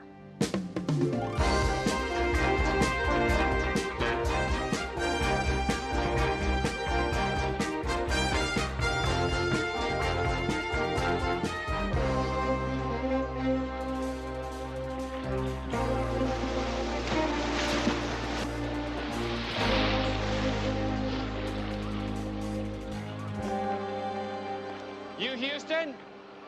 Oh, yes, I am. Wendell Murdoch. Oh, yeah, the shark expert. Listen, I appreciate you taking your time. Well, I don't know what I can do for you, Mr. Houston. I certainly don't have much time to give you. But the message in the office said that you were a friend of the girl who was killed yesterday. Well, yeah, in a manner of speaking. Listen, did you know her? I suppose. In passing, mostly. See, I'm a bit of a loner. I find my closest friends to be fish. They don't play with your emotions. Well, they have been known to kill. So what are you here for, Mr. Houston? Well, a friend asked me to poke around a little bit and see if I could find out why that shark had something against Emily or the other lifeguard. Probably about as much as the sun or the wind. I'll give you a little free information on sharks. You know, they're one of the oldest living creatures on Earth. 6 million years old, basically unchanged. Yeah, they can be terrifying. They can also be beautiful. And sharks don't hold grudges. Well, they do have a tendency to get a nasty streak in them every now and then, don't they? Blaming a shark for his behavior is about as smart as blaming a dog for barking. It's just nature. Well, I'm not blaming the shark. I'm just trying to figure out why he did what he did. Now, everybody I talk to tells me you're the shark expert, so here I am. I just want to talk to you a little bit. Yeah, I'm sure they also told you that they consider me antisocial. You see, as far as I'm concerned, sharks have more rights in the ocean than surfers or lifeguards. That's their home. But people feel the necessity to go out and find sharks, hunt them down, and kill them, just to prove how macho they are. Well, maybe what we're dealing with here is a real macho shark. You see, we got 2 lifeguards that are dead, and neither one of them were shark hunting. So what can I tell you? Now, listen, now, hold on a minute. Now, we got 2 shark victims in less than 4 weeks. Now, those are pretty long odds. Now, even an unsociable shark expert's got to have a theory on that. What's yours? You want to know my theory? My theory is that it's people like you that make people like me antisocial.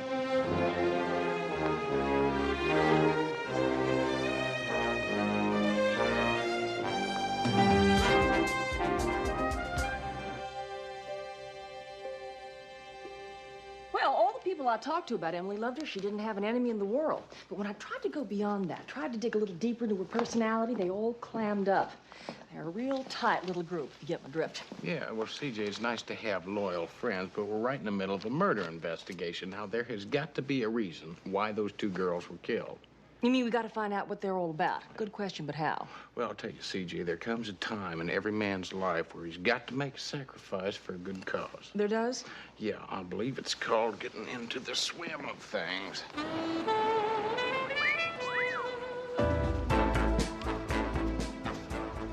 Luckily, Houston had qualified as a lifeguard once before, and his certificate was still valid. Work, work, work. Deserted out here today, isn't it? Really? We could get arrested for taking money under false pretenses. Well, killer sharks do have a way of discouraging beachgoers. Damn it, Sue, do you have to keep talking about Phil, I'm sorry. I didn't mean... Phil and Emily were, well, you know, close. How close is close? Well, engagement close, almost. See, it sort of happened all of a sudden. Emily was dating this other guy, and then she decided he was a real creep and dumped him. Oh, this creep. Does he have a name? Oh, yeah, Wendell. Wendell Murdoch. He works at Oceana Fun Park. Oh, good old Wendell, huh? The shark expert. Well, that's real interesting. Sue, did your mother tell you why I'm out here? Yeah, she told me. I don't know why she doesn't accept the fact that I'm a big girl now and I have to be on my own. Because she's a mother. And she loves you very much, Sue. Now, you got to understand that. It's going to take her a little time, but she'll lighten up. I know. Hey, listen, you don't have to worry about me blowing your cover either. I'll take my chances. Shark! Shark! There's a fin out there! Shark! That's Nancy! You better get some help.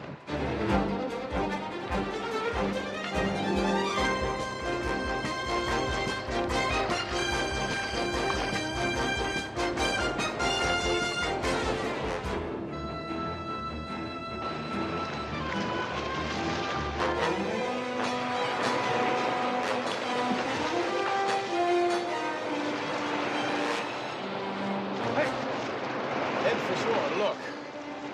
Go on, I'll try and draw him off.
I don't know how to thank you.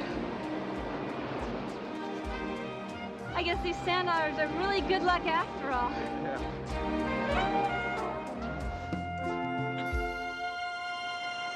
Thank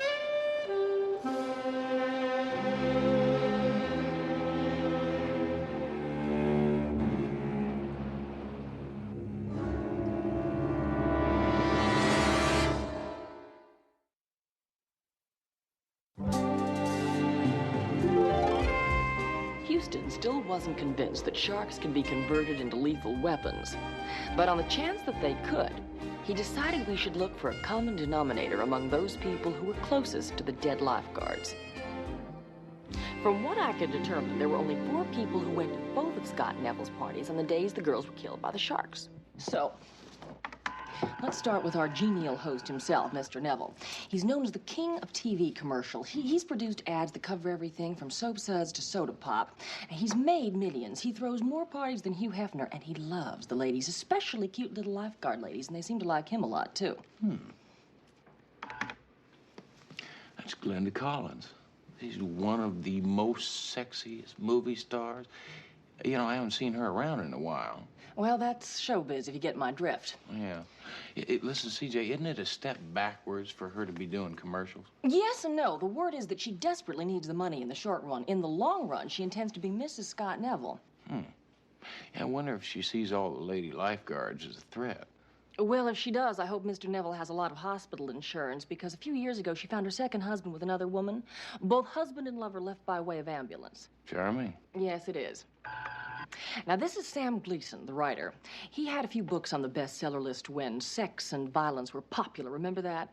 Mm-hmm. Well, recently he's fallen on hard times. Yeah, I do remember him. Now, wasn't he the one that did some very fantastic publicity stunts just to sell his books? That's right. As a matter of fact, he had a story about rabid bats terrorizing a small town in the Midwest. So he hired a plane and had them drop 500 bats over Chicago. Nice. Yeah, what's his latest book about? I don't know what the plot is, but I want you to hold on to your socks when I tell you the title. Shark Alley. Oh, yeah, I met him. Wendell Murdoch, the shark expert. Besides lying to me about his relationship with Emily, I swear the man does not care for anything that doesn't breathe water or swim with fins. No, and he has what is loosely termed a vicious sense of humor. Apparently, a professor in college gave him a low mark, so he took 2 piranhas, dropped them into the professor's fish tank, and seconds later, 87 tropical prize fish were 2 piranhas ready for the fat farm. Good, yeah. CJ, if anybody can turn a shark into a murder weapon, he can. I think he's our prime candidate. We better dig a little deeper on him. He's also got to figure out a way to talk to our other 3 suspects. Oh, well, now that's easy, because in my last batch of information, Scott Neville's throwing another party tomorrow. Yeah, he is a happy soul. I think we ought to invite ourselves to that one.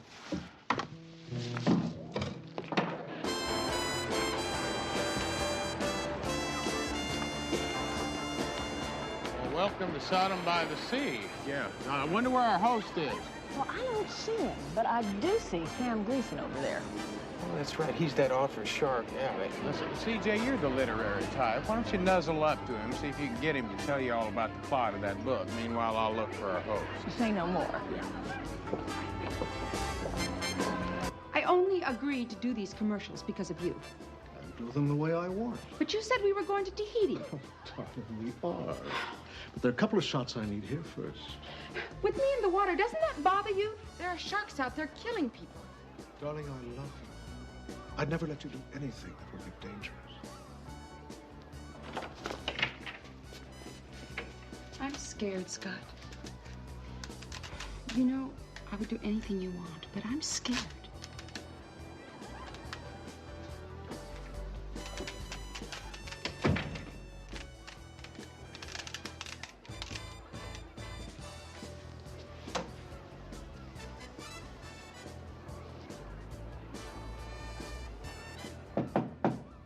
Come in. Mr. Neville. Excuse me, I hope I'm not interrupting you. Not at all. My name's Matt Houston. I'm a new lifeguard here. How do you do? Pretty good. Listen, I'm from down around Newport way. Well, I'm glad to meet you. I hate to drink alone. I hate to drink, period, but it filters reality. Will you have one? Oh, no, thanks. What can I do for you? Well, you see, I've got a friend, and she's a mother, and she's got a daughter that's a lifeguard, so you can imagine she's a little concerned right now. I don't blame her. What's it got to do with me? Well, Mr. Neville, see, she's got this kind of crazy, far-fetched notion that the lady lifeguards were murdered by a shark. Murdered? How does one teach a shark to commit murder? Oh, you got me. See, that's what I'm trying to find out. Now, there's only one person I can think of who I could get some information from. I tried to talk to him, but he wouldn't. And I heard that he's a friend of yours and spends some time here at parties. Wendell Murdoch. Yeah, that's right. That's him. Wendell knows sharks better than he knows people. I guess you could say he and I are friends in an odd sort of way, but I'm afraid Wendell's a different sort of young man. Yeah, I gathered that when I talked to him. And if he's decided not to help you, there's nothing I or anybody else can do to change his mind. Well, it was worth a shot anyway. Thanks for your time. Anytime. Since he is such an odd bird, I mean, how come you 2 guys are friends? A mutual interest in conservation. I agreed to help him with his favorite project, a film to stop the wanton killing of sharks. Financial help? No. Tips on writing the script, maybe producing the film gratis. You're a shark expert, too. No, I don't know the first thing about them, other than what Wendell told me. Now, the film would be my way of keeping the balance of nature balanced. You sure you won't have a drink? No, I tell you, I better take a rain check. Right now, my only concern is keeping the balance of nature balanced in favor of the lady lifeguards.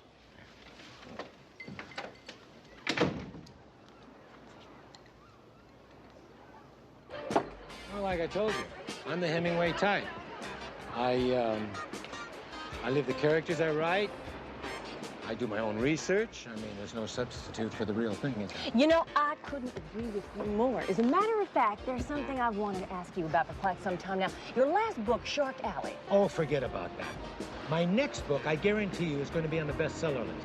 Do you know what I call it? What? Sex on Kilimanjaro. It has a real ring to it. You like it? Yeah, I do. Listen, I'm going to be up there with those big guys. That Irving, what's his name? Anyway, Sidney Sheldon, Capote, Mailer. I mean, the cream of the cream. Well, now, see, this is a hobby of mine, reading all those books. So if you could just give me a list of your previous titles, like Shark Alley. Wait a minute. Hold it. The old juices are starting to run. I got it. I got it. Here. Right. Right. Right. Your phone number. What for? Because you are going to be the next heroine in my novel. And I am going to make you... Famous. Famous! As famous as Emily Merrill? Who? Emily Merrill, the little lifeguard who was killed. Someone said you were around here the day that happened. Oh, yeah. That was a real bummer. Why don't you just tell me your phone number and I'll write down, huh? Did you know her real well? Yeah, no, well, a little bit, you know, Come on, what's with all these questions? Well, maybe we can make a deal. You tell me where I can pick up a copy of Shark Alley, and I'll tell you why I'm asking you all these questions. You know, you are a one-track, one-dimensional person. And you'd make a lousy heroine. Well, how'd you make out? Like a blowtorch at a Smokey the Bear convention.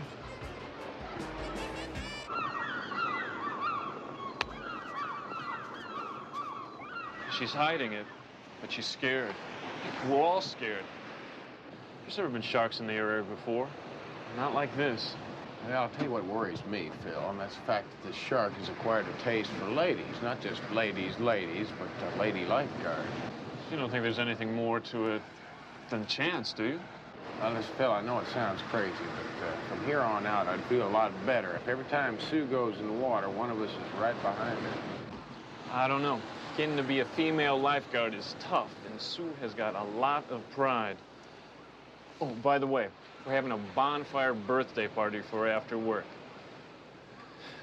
We're going to call it off after what happened to Emily. A lot of people were on their way down from up north. Anyway, you're invited. I'm looking forward to it. Doing buggies. I mean, how many times do you have to tell them? Listen, relax, all right? I'm going to handle this.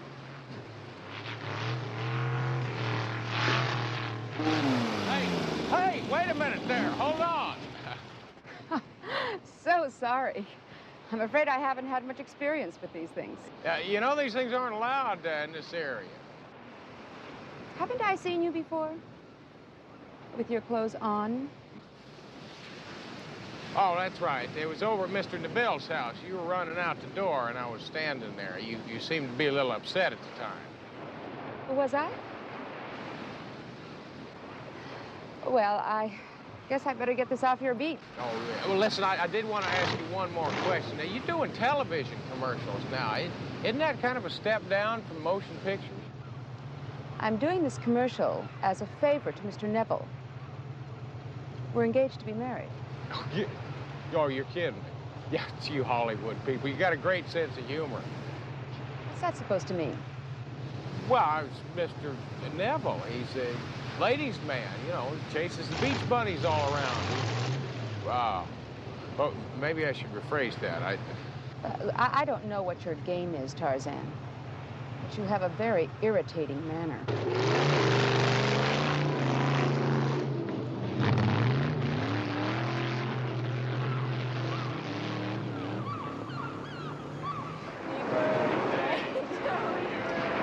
Happy birthday to you. Happy birthday, dear Sue. Happy birthday to you. Thank you. Listen, it's the best party I could ever ask for. Just wish Phil would get back. It's taken such a long time for a beer run. Yeah, well, don't worry about it. He'll be here shortly. You know, Sue, most folks say that happiness is an awful lot like hunting. When you spread it all around, you're bound to get some on you. That's a nice down-home thought, Houston. I think I got a little of that honey on me, too. No, CJ, I believe what you got on you is a sand crab. Look out! This, what's this? Oh, that's a sand dollard. It's the lifeguard's good luck charm. I just wish I knew who sent it. There's no card? No, I think it got lost. Isn't it pretty, though? You know, Emily had one just like it. Do you mind if I hang on to this for a little while? No, go right ahead. So give us a song. Yeah, that's a good idea. Come on, Sue. Thank you. Sue, yeah. Thank I you. like that idea. Oh. Yeah, make it a good one. All right.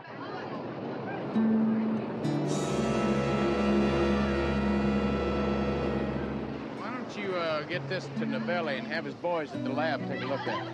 We looking for something special? Well, could be anything, but if there's something in there, they're going to find it. I also need you to run a couple of checks for me. One on Mr. Happy Face and his sometimes movie star house guest. What kind of checks do you want? Well, I need a financial statement on Scott and Bell. Yeah, I'd like to know exactly how much that man's worth. What about the lady? Well, I need to know how dangerous she is.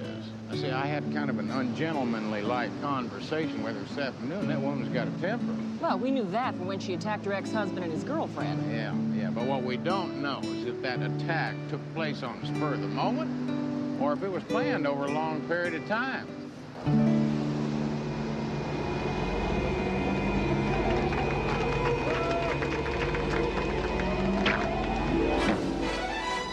Get everybody out of here.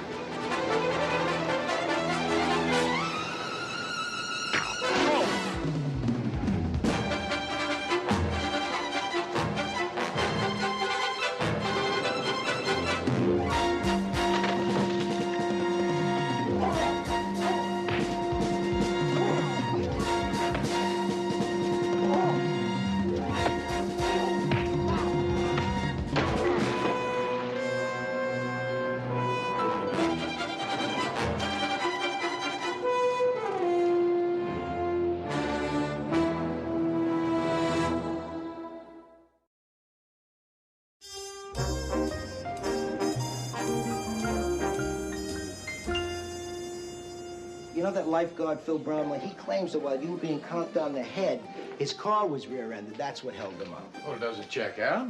We don't know yet. Well, Vince, don't get testy. I'm just asking questions here. Now, did the lab boys come up with anything on that sand dollar necklace we sent them? We just got it a couple of hours ago. I mean, it's probably not even downtown yet. And believe me, no civil service lab boy is going to be down there before morning to examine it. Relax, Vince. Yeah, well, so I suppose it's out of the question if I ask you if you come up with anything on the would-be murder weapon. It's just a regular spear gun. I wonder who the victim was, you or Sue? I would imagine it's me. See, I've been asking an awful lot of questions for an everyday run-of-the-mill lifeguard. You always have to wait until the food is served. When you gotta go, Pop. Yeah, Vince, if it was me, it means our killer shark's got a human on the payroll. Yeah. Oh, Vince. Hear that. You're not going to start with that shark theory again, are you? Well, Vince, I know it sounds weird, but yeah, it's the only one I've got. And I'm even beginning to believe it myself. At least I think I am. Yeah. Oh, hold on.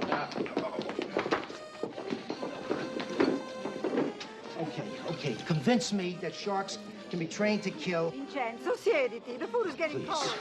And then give me a motive. Maybe I'll buy it. No, better yet, why don't you come down to the station and look through our mug book and point out the killer shark? You're not very funny tonight, Vince. I'm in a very funny mood. My wife's gone to her sister's wedding for 3 days, and I mean, I never knew how hard wives had it. Hey, Houston, take a look. Did you ever see 4 such handsome boys? Eh? And what eaters? Mamma mia. Italian eaters. Ah, non c'è che dire. Grow big and strong. I love them. But it's like living with 4 Pac-Men. I mean, did you ever see the food prices lately? Yeah, they do put away the groceries, Vance. Yeah, if only their father had the good sense to eat more often like this, he'd probably have enough strength to have more than only 4 sons. Ma che fa sta roba in sala? Ma che sei matto? Think it's too late for me to run away and join the Navy?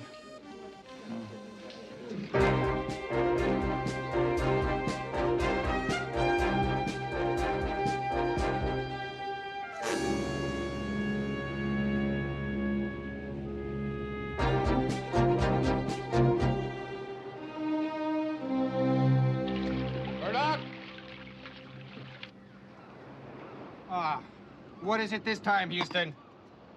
I don't have much time. I got a lot of work to do. Force feeding a great white shark we caught last night. It won't eat. Yeah, well, I'd be careful. See, I had a friend back home. He used to stick his hand in a cougar's mouth just for a joke. Well, we call him Lefty now.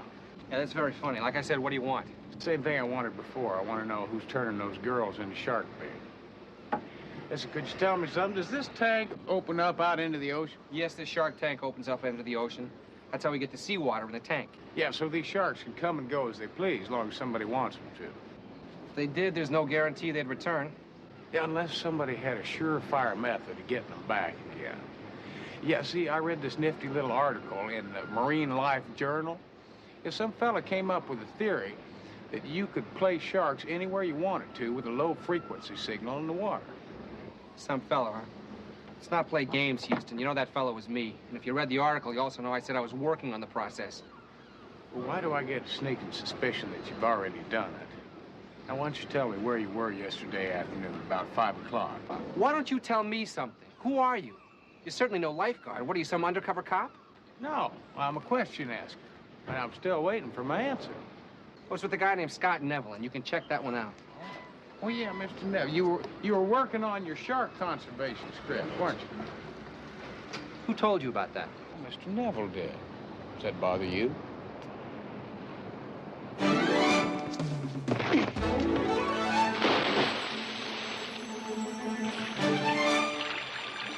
You know, Wendell, it's one thing to be antisocial. It's another to be stupid.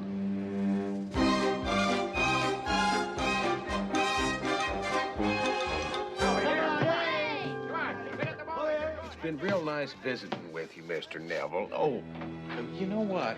I was looking for Wendell. I figured he might be here working on your script with you. You should have come here last night. He was working on the script until past midnight. He should be at work now. Oh, good. I'll check over there. Thanks again.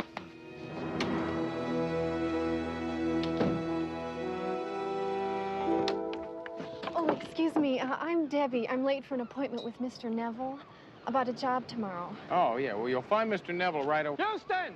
Houston, I've got papers for you to sign. Wait right there. Uh-oh. Yeah, Mr. Neville, is it? Yeah, listen, you really want that job tomorrow? Oh, I'd kill for it.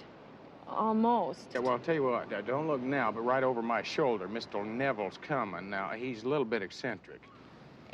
What? Strange. He's weird. Now, listen, he's probably going to tell you his name's Murray and he's looking for a man named Houston, but don't pay any attention to that, all right?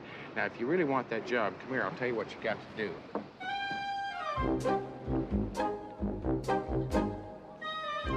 Really? Yeah. I heard TV people were weird, Boy, he's not just weird, he's crazy weird. Houston, you've got to sign this. It'll just take a moment, and then you can do whatever the... Hi, Mr. Neville. No, the name's Murray. I'm Debbie. The name's Murray. He told me you'd say that. I have to talk to, Houston. Oh, he told me you'd say that. He told me you'd say that. Oh, he did. You know what else he said? He said I should do this. Huh? Oh, my merger.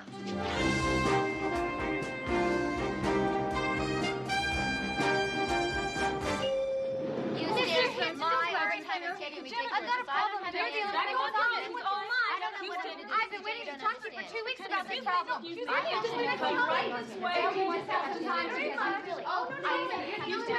get a drink, right? No. Don't take a hat out. Houston, would you mind making that double or triple? Why? Am I in some sort of trouble? Oh, you're in clover. Look at this. Oh, Samuel Gleason's book, Shark Alley.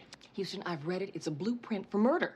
Well, how about 2 murders? You got it. Both female? You got it. Both lifeguards? You got it. Both by shark attack? You haven't got it. It's about a young, rich Texan who likes to play private investigator. No wonder the book bombed. But this young, rich Texan likes to make other people think the shark did it. Well, CJ, we know the shark did it. I mean, there's a whole bunch of people standing around. Would you quit looking at me like I'm your #1 suspect? But, Houston, we don't have a motive here. Now, who's going to go around killing lady lifeguards? Well, more important, we need to find out who has the ability to turn a shark into a murder weapon. Well, it always boils down to... Yeah, I know, Wendell. Yeah, Wendell, our favorite shark expert. I mean, he's got an intimate relationship with a killer shark that's got his own coming and going door. And he's always experimenting with shark control. Oh, he lied to me about his relationship with Emily. Yeah, he's got to be the one who did it. There is no doubt about it, CJ. Hello. Hi, Vince. Right. That was Vince. He's with our #1 suspect. He's going to confess. No, he got shot with a spear gun. He's dead.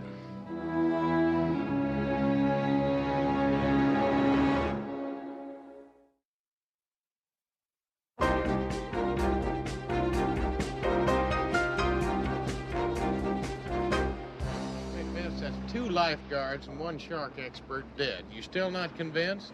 It's got to be the most confusing murder case in history. How, Vince? You said murder. Does that mean you're convinced now? Hey, right now, you could sell me on E.T. eloping with the Tooth Fairy. But it makes sense. You know that medallion you gave me to examine? Yeah? Took a while, but the lab boys found a low-frequency transmitter inside. Low frequency?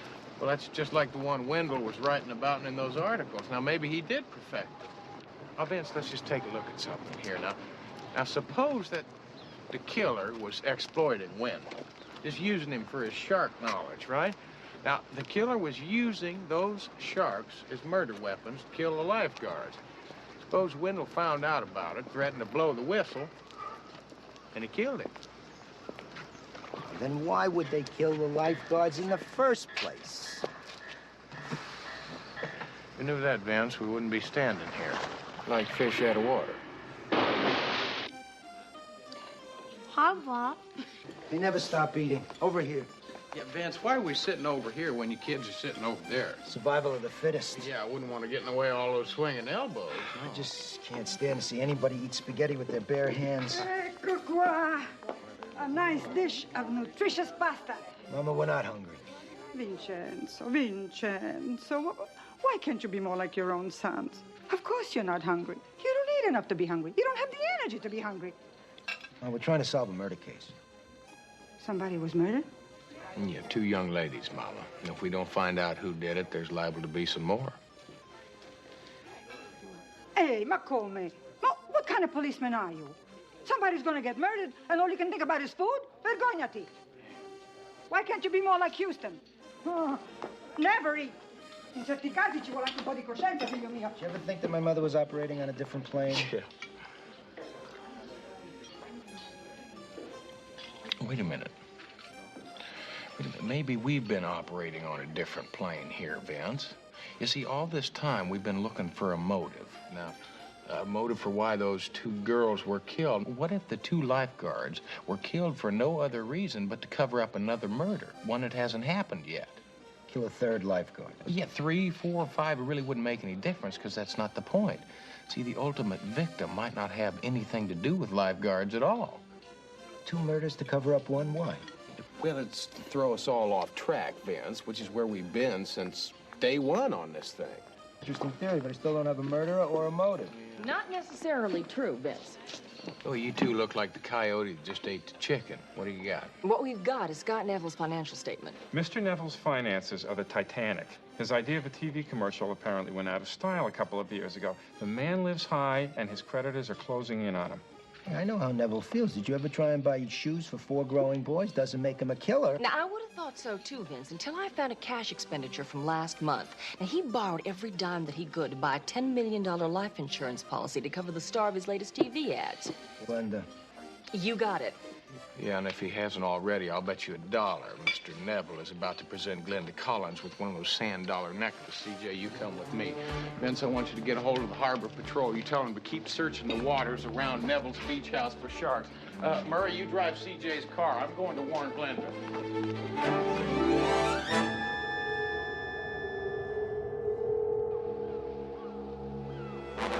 Ah, Glenda, dear, you look lovely. Where's Scott, our producer? Well, he said he'd be out in just a minute. All right, now look, what I need for you is to swim out about 100 feet, and then when I give you the cue, swim back in. Body surface, as much as you can, okay? Let's just get this over with as quickly as possible. All right, people, let's get this in one take. Okay, Glenda, whenever you're ready. Action, go. Go, move it.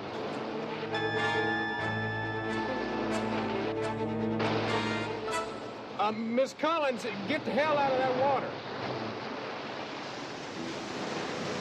You don't realize you just ruined our shot. Yeah, well, I wasn't trying to ruin your shot. I was trying to ruin his lunch. Oh, my God, I tried to tell Scott it was too dangerous. Yeah, well, I doubt if he was listening to you because I think he's the one that put you on the menu for this thing.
Tell you, that was a tasty dinner Sue fixed up. It's good to see her and her mother getting along so well, isn't it? Yes, and nice that she feels her little bird can fly out of the nest. Oh, hi there. We met at Mr. Neville's other place. Yeah, we did. We certainly did. Houston, I can explain. I doubt it. Is something wrong, Mr. Neville? Shh. Quiet, Pumpkin. Debbie. But Mr. Neville... Mr. Neville, right. The Hollywood producer, the one that can arrange the big, fat speaking parts. Houston, you told her I was Neville. Hold it. Debbie, well, as a matter of fact... Joe, I think what Mr. Neville is trying to say is that we shouldn't have barged in like this. It was a terrible mistake, and I promise you it will never happen again. Ma'am, and sir. Well, I'll overlook it. Thank you. This one time. Mr. Neville, tell me about my part in your next commercial. Debbie, for the last time, stop calling me Mr. Neville. The name's Scott.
Cock your pistols.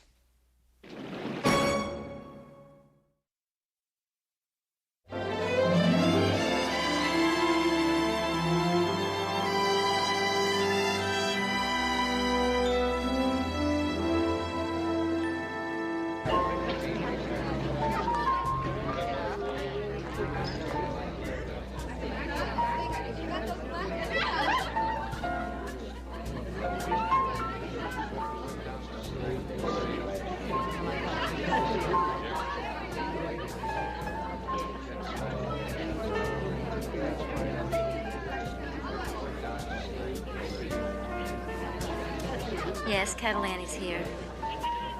I'll tell her.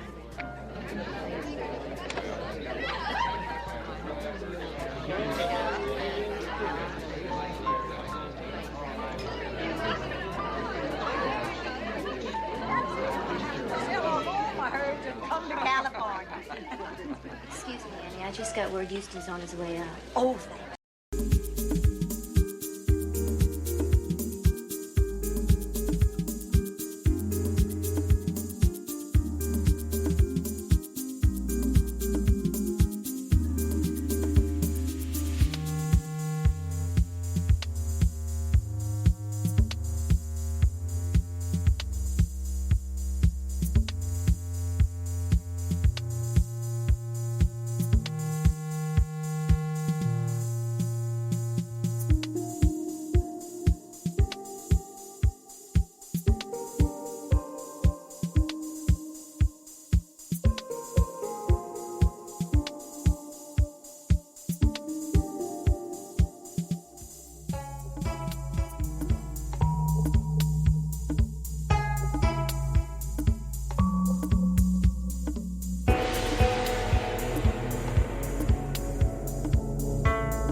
something to eat, Dr. Belkamp? No. You? What are you doing?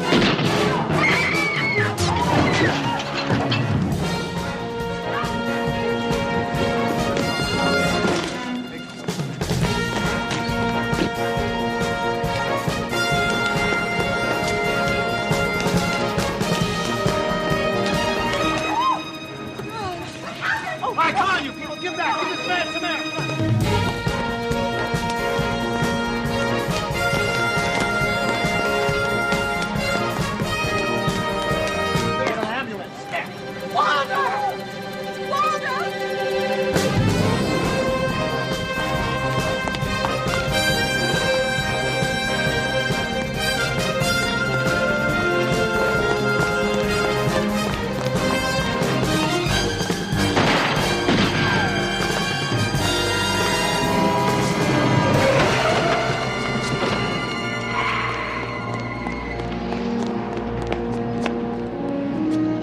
It wasn't my fault. He ran right in front of me, I swear. I'll call an ambulance. No need for that.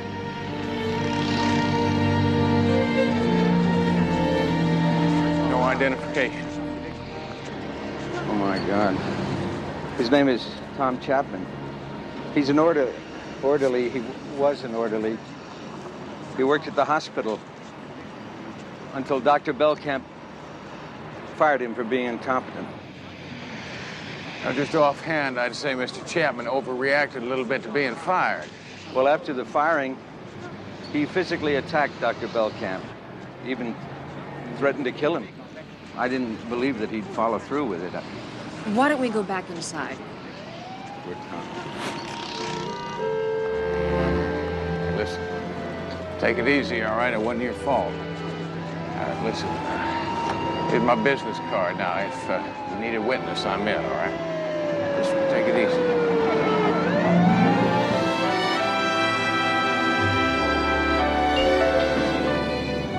Houston. Please. CJ? Good morning, Houston. I accept the orange juice with thanks, CJ, but I flat out reject the statement that this is a good morning. Well, you undoubtedly have been at the hospital with Catalani. How is Dr. Belkamp? He's losing ground fast. CJ, I stayed up all night trying to figure out why this Chapman fella decided to shoot Belkamp at a party in my office with a whole bunch of people standing around and recognize him. Well, maybe this will help answer your questions. It's Chapman's wallet. Where'd you come up with this? The janitor found it. Apparently, Chapman dropped it when he ran out, and somebody kicked it under a chair. One honest janitor. Now, where do you suppose an unemployed fellow would come up with this kind of money? Well, now, that's what I mean. It might also answer your first question, why he did it. Now, according to the license, he lives in the marina. 1400 Dolphin Way, boat slip 61. You better get a hold of Vance, tell him what we got and where I'm headed.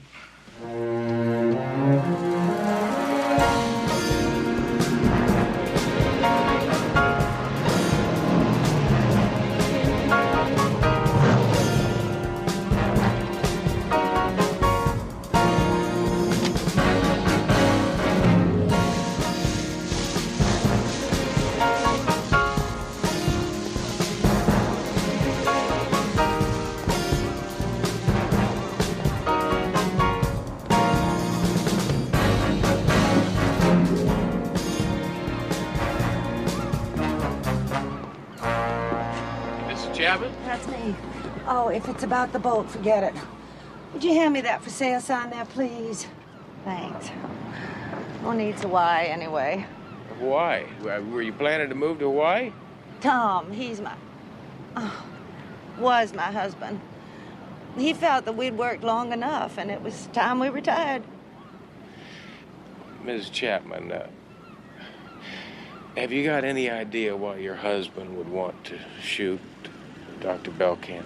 Because Belkamp fired him, I suppose. Say, who are you? I have already talked to the regular cops. I'm sorry, I was just an interested party. Would you mind if I... Yeah. You see, the shooting took place in my office. Well, we found a whole slew of $100 bills on your husband. Now, have you got any idea where they came from? Part of our retirement money, I guess. Part?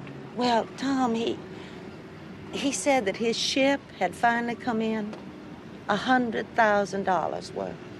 What ship? What do you mean by that? I'm not rightly sure. Is there any possibility that he was paid that money for killing Dr. Belkamp? Well, anything's possible, isn't it? I mean, Tom's killed before, in the war. I mean, he even won a decoration. Listen, think, Mrs. Chapman, now. Have you got any idea where the money came from or who it came from? In a matter of speaking, Tom said that someone on the research team where he worked had offered him an interesting proposition, and he was thinking about it. Did he say who on the research team? Tom never said. Mister, would you do a favor for a brand new widow? Certainly. Would you get the hell off of here, please? I was brought up to believe that crying in front of people is not nice.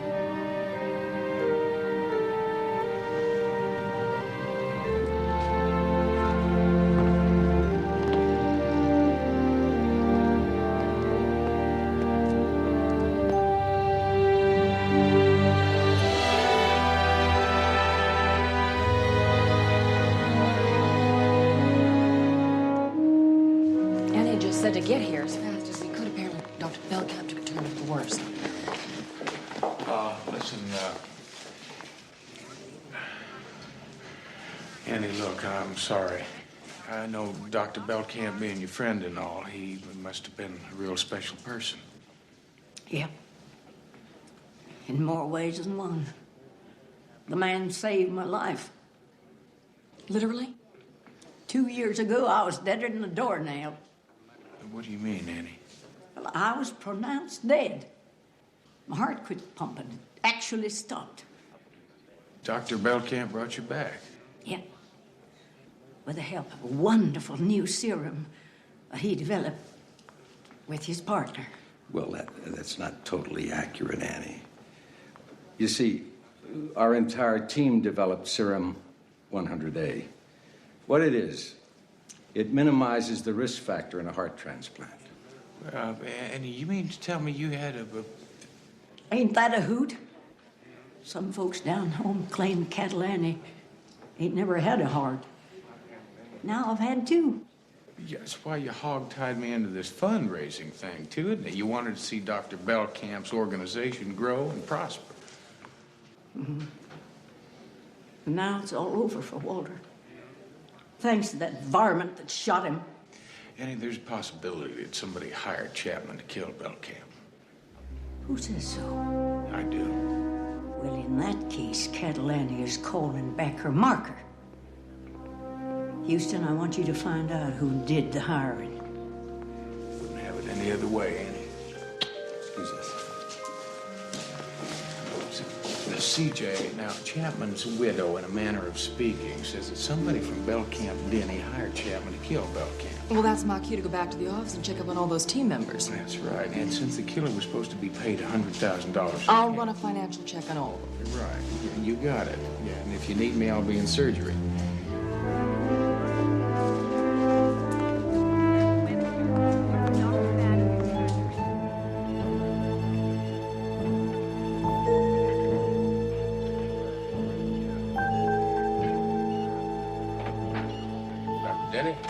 Houston. Please join me. Guess you heard about Dr. Belkamp, huh? Yeah, tragic. Yeah. Now, what's going on down there? Looks like a television show. They're preparing a patient for a heart transplant. Oh.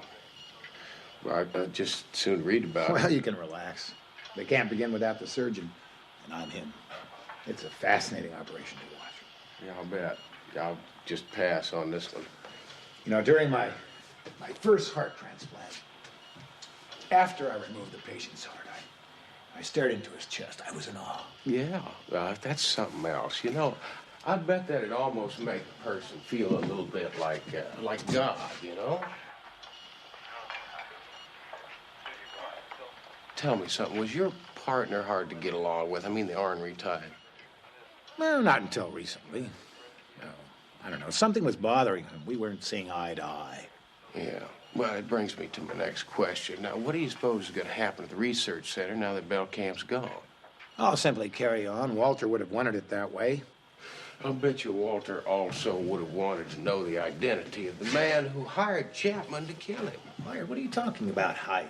Talking about the $100,000 that was being paid Chapman by you or another member of this research team for messing up my fundraising party by killing Dr. Belcamp. Where in the hell did you ever get such an off-the-wall theory like that? Chapman's widow. That's ridiculous. There's only 3 of us left on the team. Mm-hmm. Yeah, it does tend to narrow it down a little bit, doesn't it? Let me give you some advice, cowboy. You just drop your investigation. It's only going to hurt the research center, and the work we're doing here is one hell of a lot more important than you're getting off playing Texas Ranger.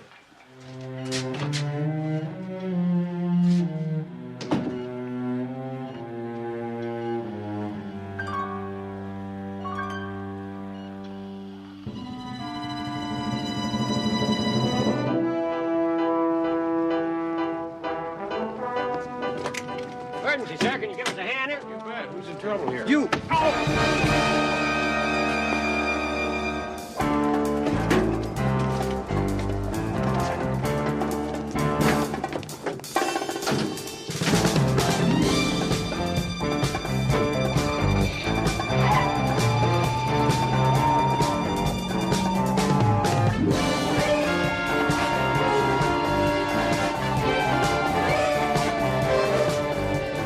How's he doing? He's still out. That cowboy is not going to be too happy when he wakes up, especially when we tell him about the funeral. Yes.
Fill her up and check under the hood, would you?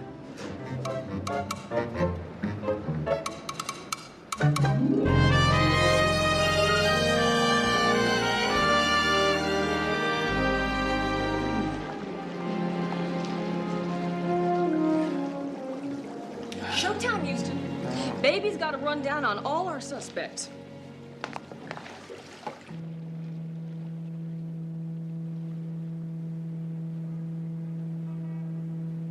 By the way, I'm going to start with the dead man's partner, Dr. Owen Denny.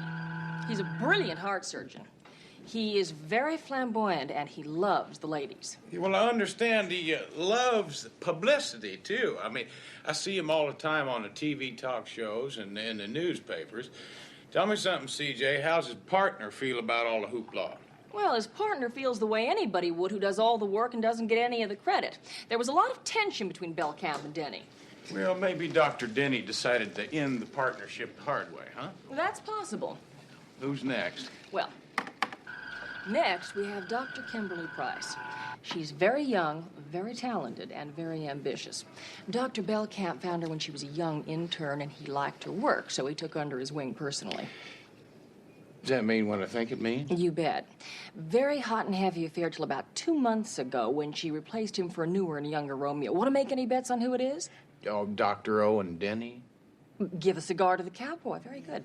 Yeah, that also means that she's next in line to take Dr. Belcamp's place on the foundation. That's right. Now, this is Barney Jenks. He's the team research assistant, and he was very instrumental in the development of Serum 100A, and they're now working very hard on developing Serum 100B. Well, CJ, what is all this serum stuff? Well, I don't know, but it has something to do with human organ transplants. Yuck. Yeah. Well, have you got anything else on Barney Jenks? Well, just that he and Belcamp go back a long way. It was a very tight relationship. Yeah, well, relationships have a way of disintegrating, CJ. This is true, Houston. But it's Catalani. Come on, she's not one of our suspects. Maybe, maybe not, but I'd still love to know what that sweet Texas favor is that you owe her. If you dare to tell her, Matlock, I'm gonna jerk a nut in your tail. Hello, how are you, sweet Faye? Oh, now, come on, Catalani. Tell me what's that secret something going on between you and Houston. Come on, fess up. What do you think, Annie? Should we tell her? Really ain't no big deal. Well, in that case, I think CJ's a safe bet. You see, CJ, Annie saved my life before I was born. Before you were born? Yeah, my mother was 8 months pregnant. She got in a car wreck way out in the boondocks, and Annie came along and delivered me right on the spot. Saved me and my mother. Like I said, it was no big deal.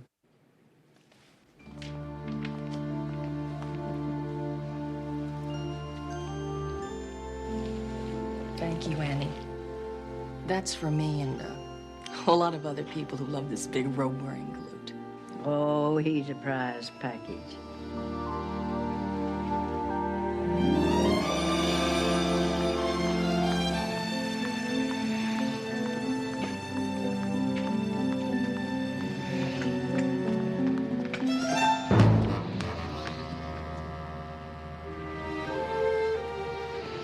Morning, Doctor. I believe we have an appointment.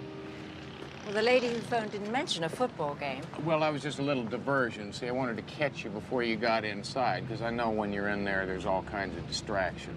I see. Okay, how would you like to proceed? Well, I'll tell you what. I'll pitch and you field questions. That's baseball. No, ma'am, it's murder. Yeah, let me ask you a question. Now, which member of the Belcamp Denny research team hired Tom Chapman to kill Belcamp? Hired Tom Chapman? Who in the world told you a thing like that? Well, it's just like the newspapers say, a very reliable source. Just what is it you want from me? Well, Doctor, I'll tell you. See, I already know about your off-duty consultations with Dr. Belcamp and Denny. Let's stop playing games, Mr. Houston. I know who stands to gain the most from Walter's death. I do. Yeah, I know that, too. But listen, okay, come on. Oh, I'm sorry. Now, hold on. Let me ask you one more question, okay, please? Yeah, just tell me a little bit about your formula, the 100A, I believe it's called. Yeah. Serum 100A helps in the prevention of body rejection of heart transplants. Once we received FDA approval, we sold the patent outright to Dumont Pharmaceuticals. Oh, what about your newer serum, 100B? Is there anything special about it? Yes. Serum 100B helps in the prevention of body rejection of all organ transplants and not just the heart. Huh. Well, that's pretty revolutionary stuff. I mean, have you folks gotten a patent on it yet? No, we haven't received FDA approval. Oh, but assuming that you do get FDA approval. Yes, Mr. Houston, the answer is yes. It will be worth millions and millions to the foundation. You won't tell me something else. What do you suppose your share is going to be now that you're co-chairman of this foundation? The game is over, and you just struck out.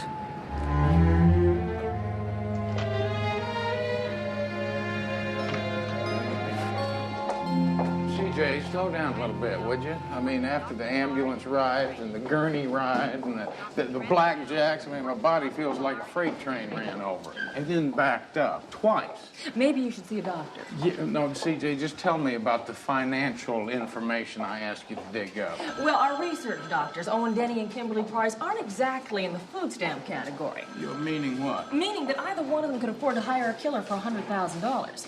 Yeah, well, how about the fellow we're about to visit here? I mean, how much does a research assistant make? Well, Rich, Barney Jenkins, isn't. His annual salary is $35,000. His bank account is flat as a tortilla. Well, when you get back to the office, I want you to find out... If any of our medical friends have made large bank withdrawals recently. Yeah. Dr. Brent Bell reports to Dr. Marr in administration. Said he'd be here all day. Yes, he did. Oh, hi. Hey, let me give you a hand. No, here. I can Come have on, it. I got it now. Here. Well, all right. It's heavy. We're just cleaning out Dr. Belkamp's office. There. Do you mind if I feed the animals while we talk? Well, no, go right ahead. Mr. Houston, this is Tubby and Stubby. And over here we have little Hank. Yeah, well, listen, Mr. Jenks, I tell you, we're having a heck of a time on this case, and I just wanted to ask you, have you got any idea why somebody would want to pay Tom Chapman to kill Dr. Belkamp? Pay Tom? Nobody'd have to pay Tom. I mean, if you want my opinion, I think it was a vendetta. He killed Walter for revenge. Well, maybe, yeah, but I tell you, it's just beginning to look an awful lot like somebody hired him. Well, it could be that way, I suppose, but Tom was mad enough to kill 20 men. It was a lucky thing that I was with Walter to protect him the day that Tom attacked him. Now, was this when Dr. Belkamp fired Tom? Yes, ma'am. Well, now... No, just a minute. If somebody did hire Tom, I don't think you'll ever find out who it was. Well, why's that? Just a hunch. Well, good. I mean, have you got any clues or anything you can give us that might help us out? No, just hunches. Well, fine. Why don't you feed us some of your hunches? I'd rather not. Why? Well, excuse me. It will maybe look like I'm pointing the finger at somebody. Well, pointing the finger at who? Dr. Denny. Why Dr. Denny? He tried to break up my friendship with Walter. Dr. Belkamp. Oh, yeah, that's right, because you and Dr. Belkamp have been friends for a long time, haven't you? Yes. I was here long before Dr. Denny. It was jealousy. He was jealous of my friendship with Walter. It was a kind of class distinction. Oh, well, what do you mean, class distinction? Well, you know, I'm a lab technician hobnobbing with an MD. Well, that's no motive for murder, is it? No, ma'am, I didn't say it was. Mr. Jenks, why don't you tell me something? Now, what do you think could be a motive for murder? I don't know, Mr. Houston. You're the detective. But I'll tell you one thing. Dr. Denny is now #1 man. Excuse me? Certainly. Excuse me. CJ, do me a favor, would you? I'd like to get a list of everybody who graduated in Dr. Belkamp's medical school class, would you? Okay. What for? Well, it's like Barney said, just a hunch. Oh, cute little thing, isn't he? Yeah.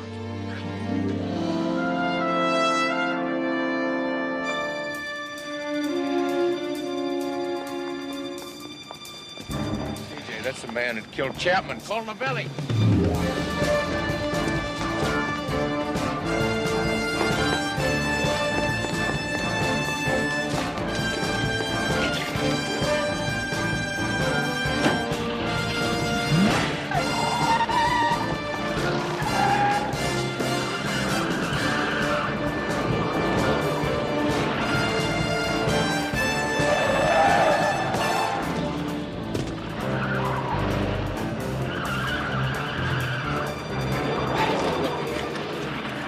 Thanks.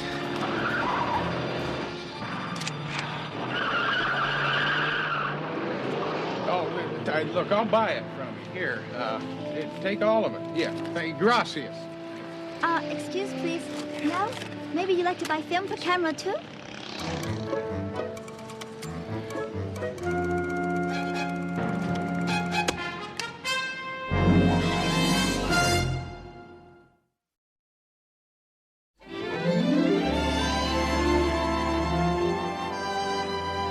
jaw. Yeah, it's much square. Yeah, somewhere between Duke Wayne and Clint Eastwood.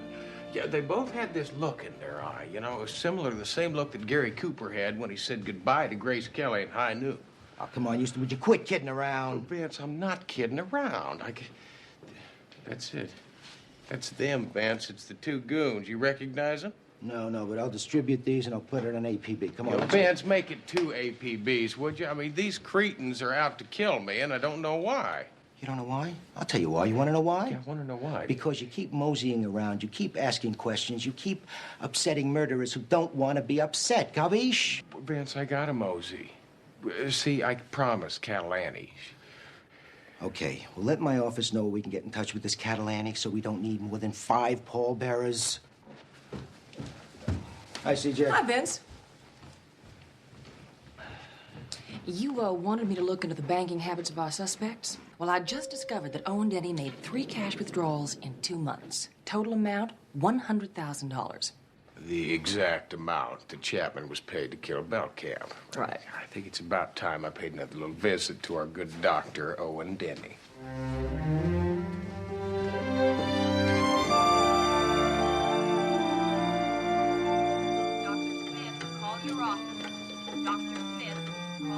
It's safe to enter, Mr. Houston. I'm all through cutting for the day. Is that another one of your heart transplants? Sure. 20 years young with congenital heart disease. Before surgery, I had 2 months to live. Now, could outlive us both. Oh, that's something. You know, I really admire your ability and what you do. I think it'd be a crying shame if you couldn't continue. Well, why wouldn't I continue? Well, you see, inmates aren't allowed to operate in prison. Prison inmates? What the hell are you talking about? I'm talking about murder. You see, Chapman was to be paid $100,000 for killing Belcamp, and you know what? That's the exact amount you've taken out of your bank account over the past few months. Come off it, Houston. I'm a wealthy man. I make a lot of investments. But those investments aren't usually made in cash, are they? Well, the kind you don't want to pay taxes on are. Besides, what I do with my money is none of your business. Finding out who killed your partner is. You better make that was. Houston, either you get off my back, or my lawyer is going to be talking to a certain judge about you. A judge who just happens to have a daughter in desperate need of a heart transplant.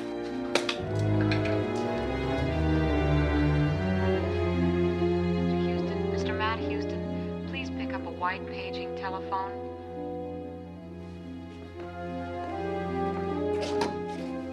Houston. One moment, please. Hello, Houston. I've located that graduating list of Walter Belcamp's. Now, what am I looking for? Barney Jenks. The lab assistant? He isn't even a doctor, is he? Well, I'm not sure, CJ, but I tell you, when I was looking at the graduating class picture in Belcamp's office, there was Barney standing right next to Belcamp, big as life. Well, he's not on the list. I'll tell you, CJ, maybe it's about time that I did a little operating on my own. Have you got Barney's address there? I got it. I'm gone. Barney Jenks lives in an apartment building near the beach. Finding the apartment is no problem for Houston, but finding a way into Barney's apartment is. Excuse me. How you doing today? Listen, I tell you what. You look like you'd like to take a very long, expensive lunch break. Say, maybe at the Brown Derby, huh? Maybe cocktails at Perino's, maybe a supper at Chasen. Yeah. How'd that be, huh? You know, you sure don't look like an exterminator. Well, right, ma'am. That's why I'm so good at my job. See, the bugs don't recognize me either. They don't think I look like the enemy at all, yeah. You see, that's why I don't even have to sneak up on them anymore. Oh. I got him. This is Dr. Jenks' apartment right here. Doctor?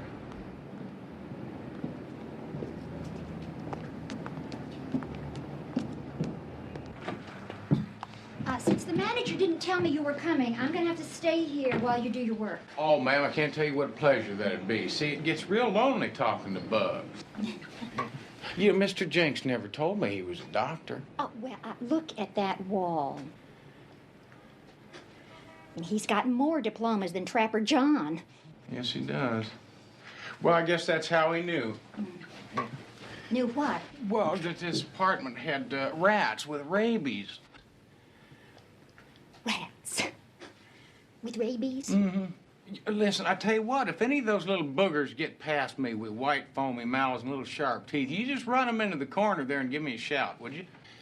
Okay, you know what? I'm gonna go back to my apartment. Why don't you just call me when you're finished, okay? Mm-hmm. Bye-bye. Bye-bye now.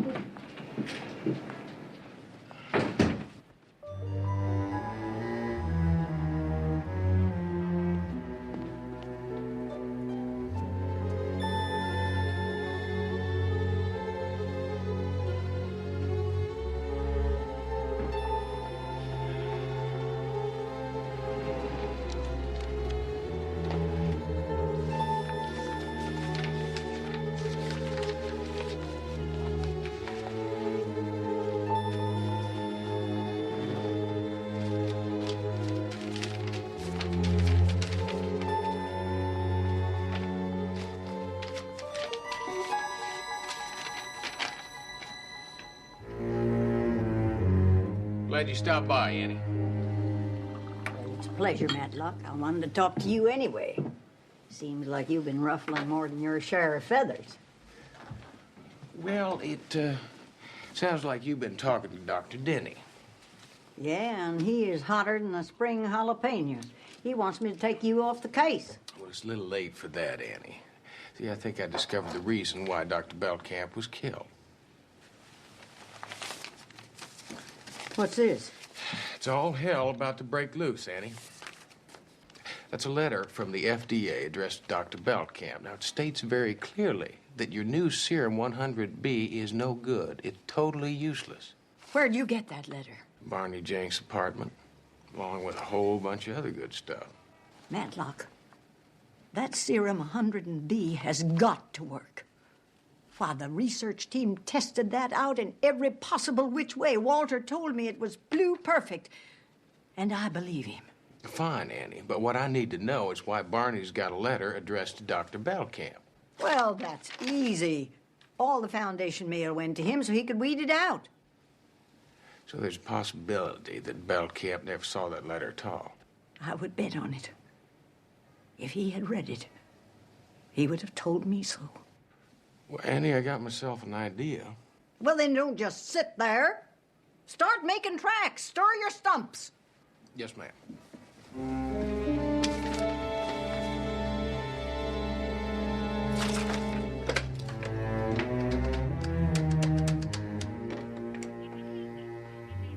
Dr. Denny, please. And hurry. Owen? This is Annie. We've got big trouble. Dr. Grenfell reports to Dr. Marr in administration. Dr. Grenfell reporting to Dr. Marr in administration. Barney, you happen to know where I might be able to find Dr. Price and Dr. Denny? Well, I have a hunch you're in Denny's office, last door on the right. Thank you, Barney. Pleasure. Good, Oscar. Very good.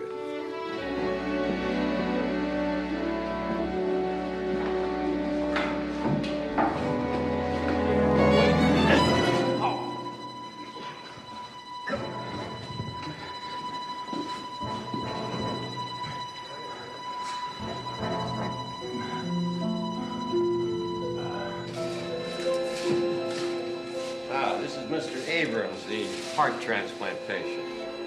Oh, yes, the patient. The operating team's waiting for him.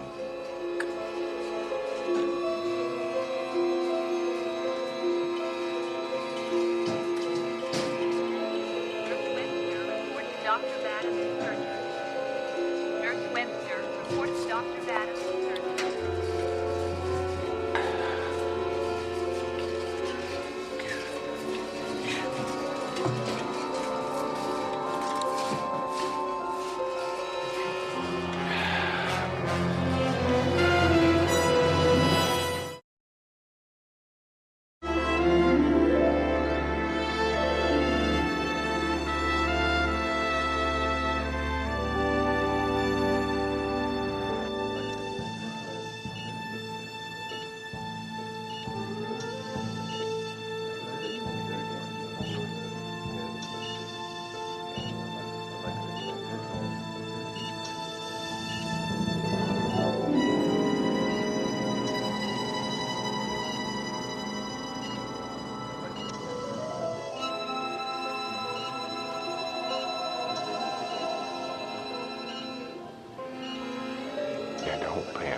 stay calm, Houston.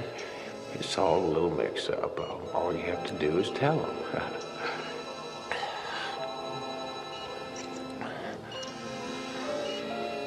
Just say, hey, fellas, I'm just fine. My name's Matt Houston, and you're about to make a real bad mistake here.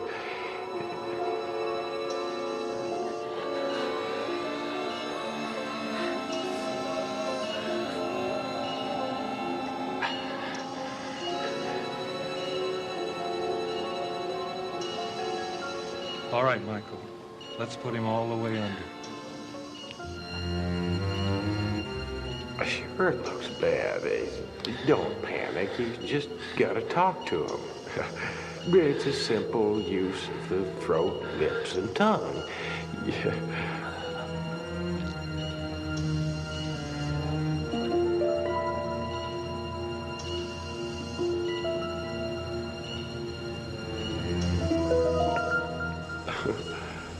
Oh, boy. We're ready, Dr. Denny. How we doing? All systems go, Doctor. He's all yours.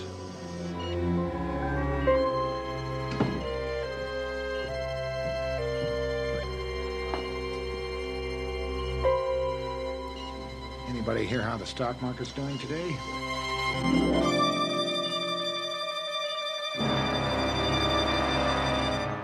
No! Benny! No!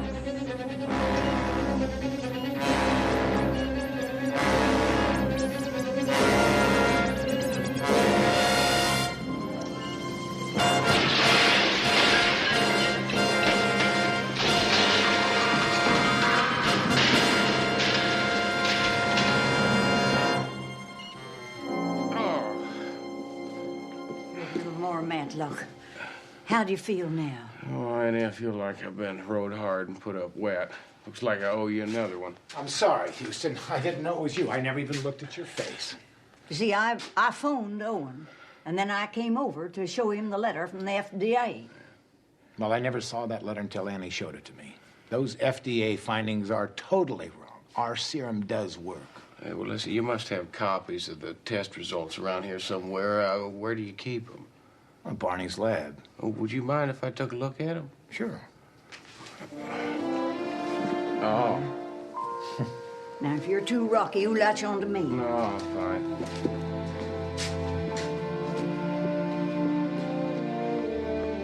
Yeah, that's what I thought. You know, thanks, CJ. Listen, you better call Vance. Tell him to hightail it over here, too.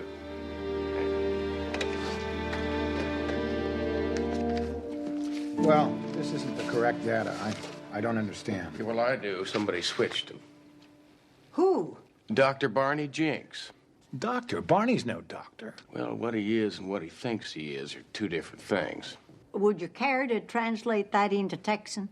I'm sorry, Annie. It's just, well, Barney's apartment is a medical shrine. I mean, it's wall-to-wall medical diplomas, and all of them are fake and all of them are forged. Why? Well, it seems like Barney was almost a doctor. He went to school with Dr. Belkamp. Well, the problem was Belkamp graduated and Barney didn't. He was kicked out and sent to prison 3 weeks after the class photograph was taken, 1 week before graduation. What for? And why did Walter hire the man for such sensitive work? Because Walter felt sorry for me. Walter was my best friend. We went to school together, from two different worlds. His folks rich, my folks poor. I had to steal drugs from the college pharmacy to pay for my tuition. And I got caught. So Walter hired you after you got out of prison? He hired me as a lab assistant.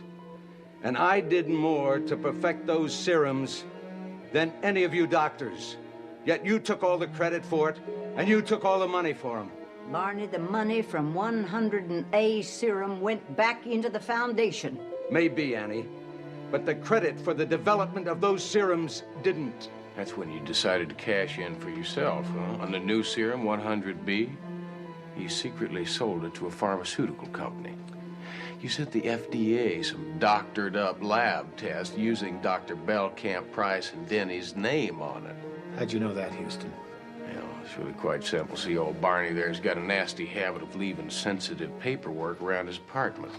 $500,000, Barney. You sold out cheap. Well, of course, you did have to pay Chapman off, and you still got to pay your 2 clowns. Barney, why did you have Walter killed? He was your best friend. He was my best friend, Annie. He was going to turn me in. Okay, folks. Nobody panics.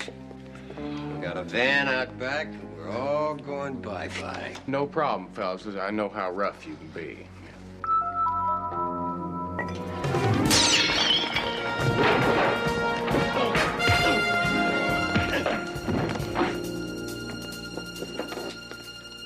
Don't worry, Matlock.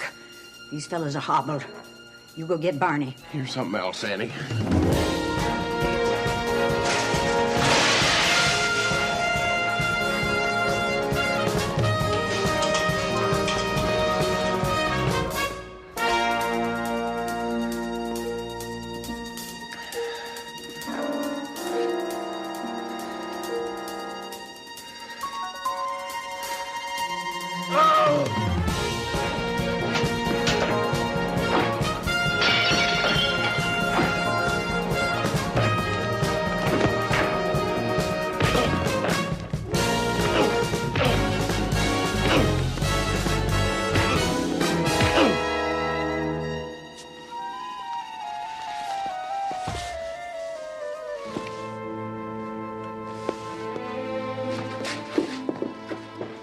Get out of here. Come on. Come on. Houston, what in the name Just missed him, Vance. The doctor's out.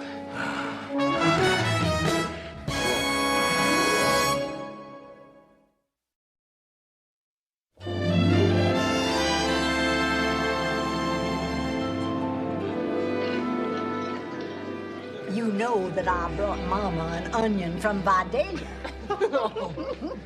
Look happy, Houston? Well, happy? I mean, this is my overjoyed look, Vance. Vince, Houston and Annie just got back from their last fundraiser. Meaning that Houston doesn't have to make any more speeches. That's right. I tell you, it's going to be the last time I have to sit through a main course of mystery meat and mashed mush.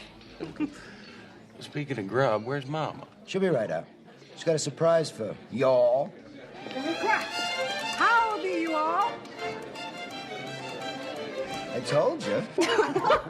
Mama, you look great. Have you been taking her shopping or what? Isn't she beautiful? Honey, you make the yellow rose of Texas blush to pink.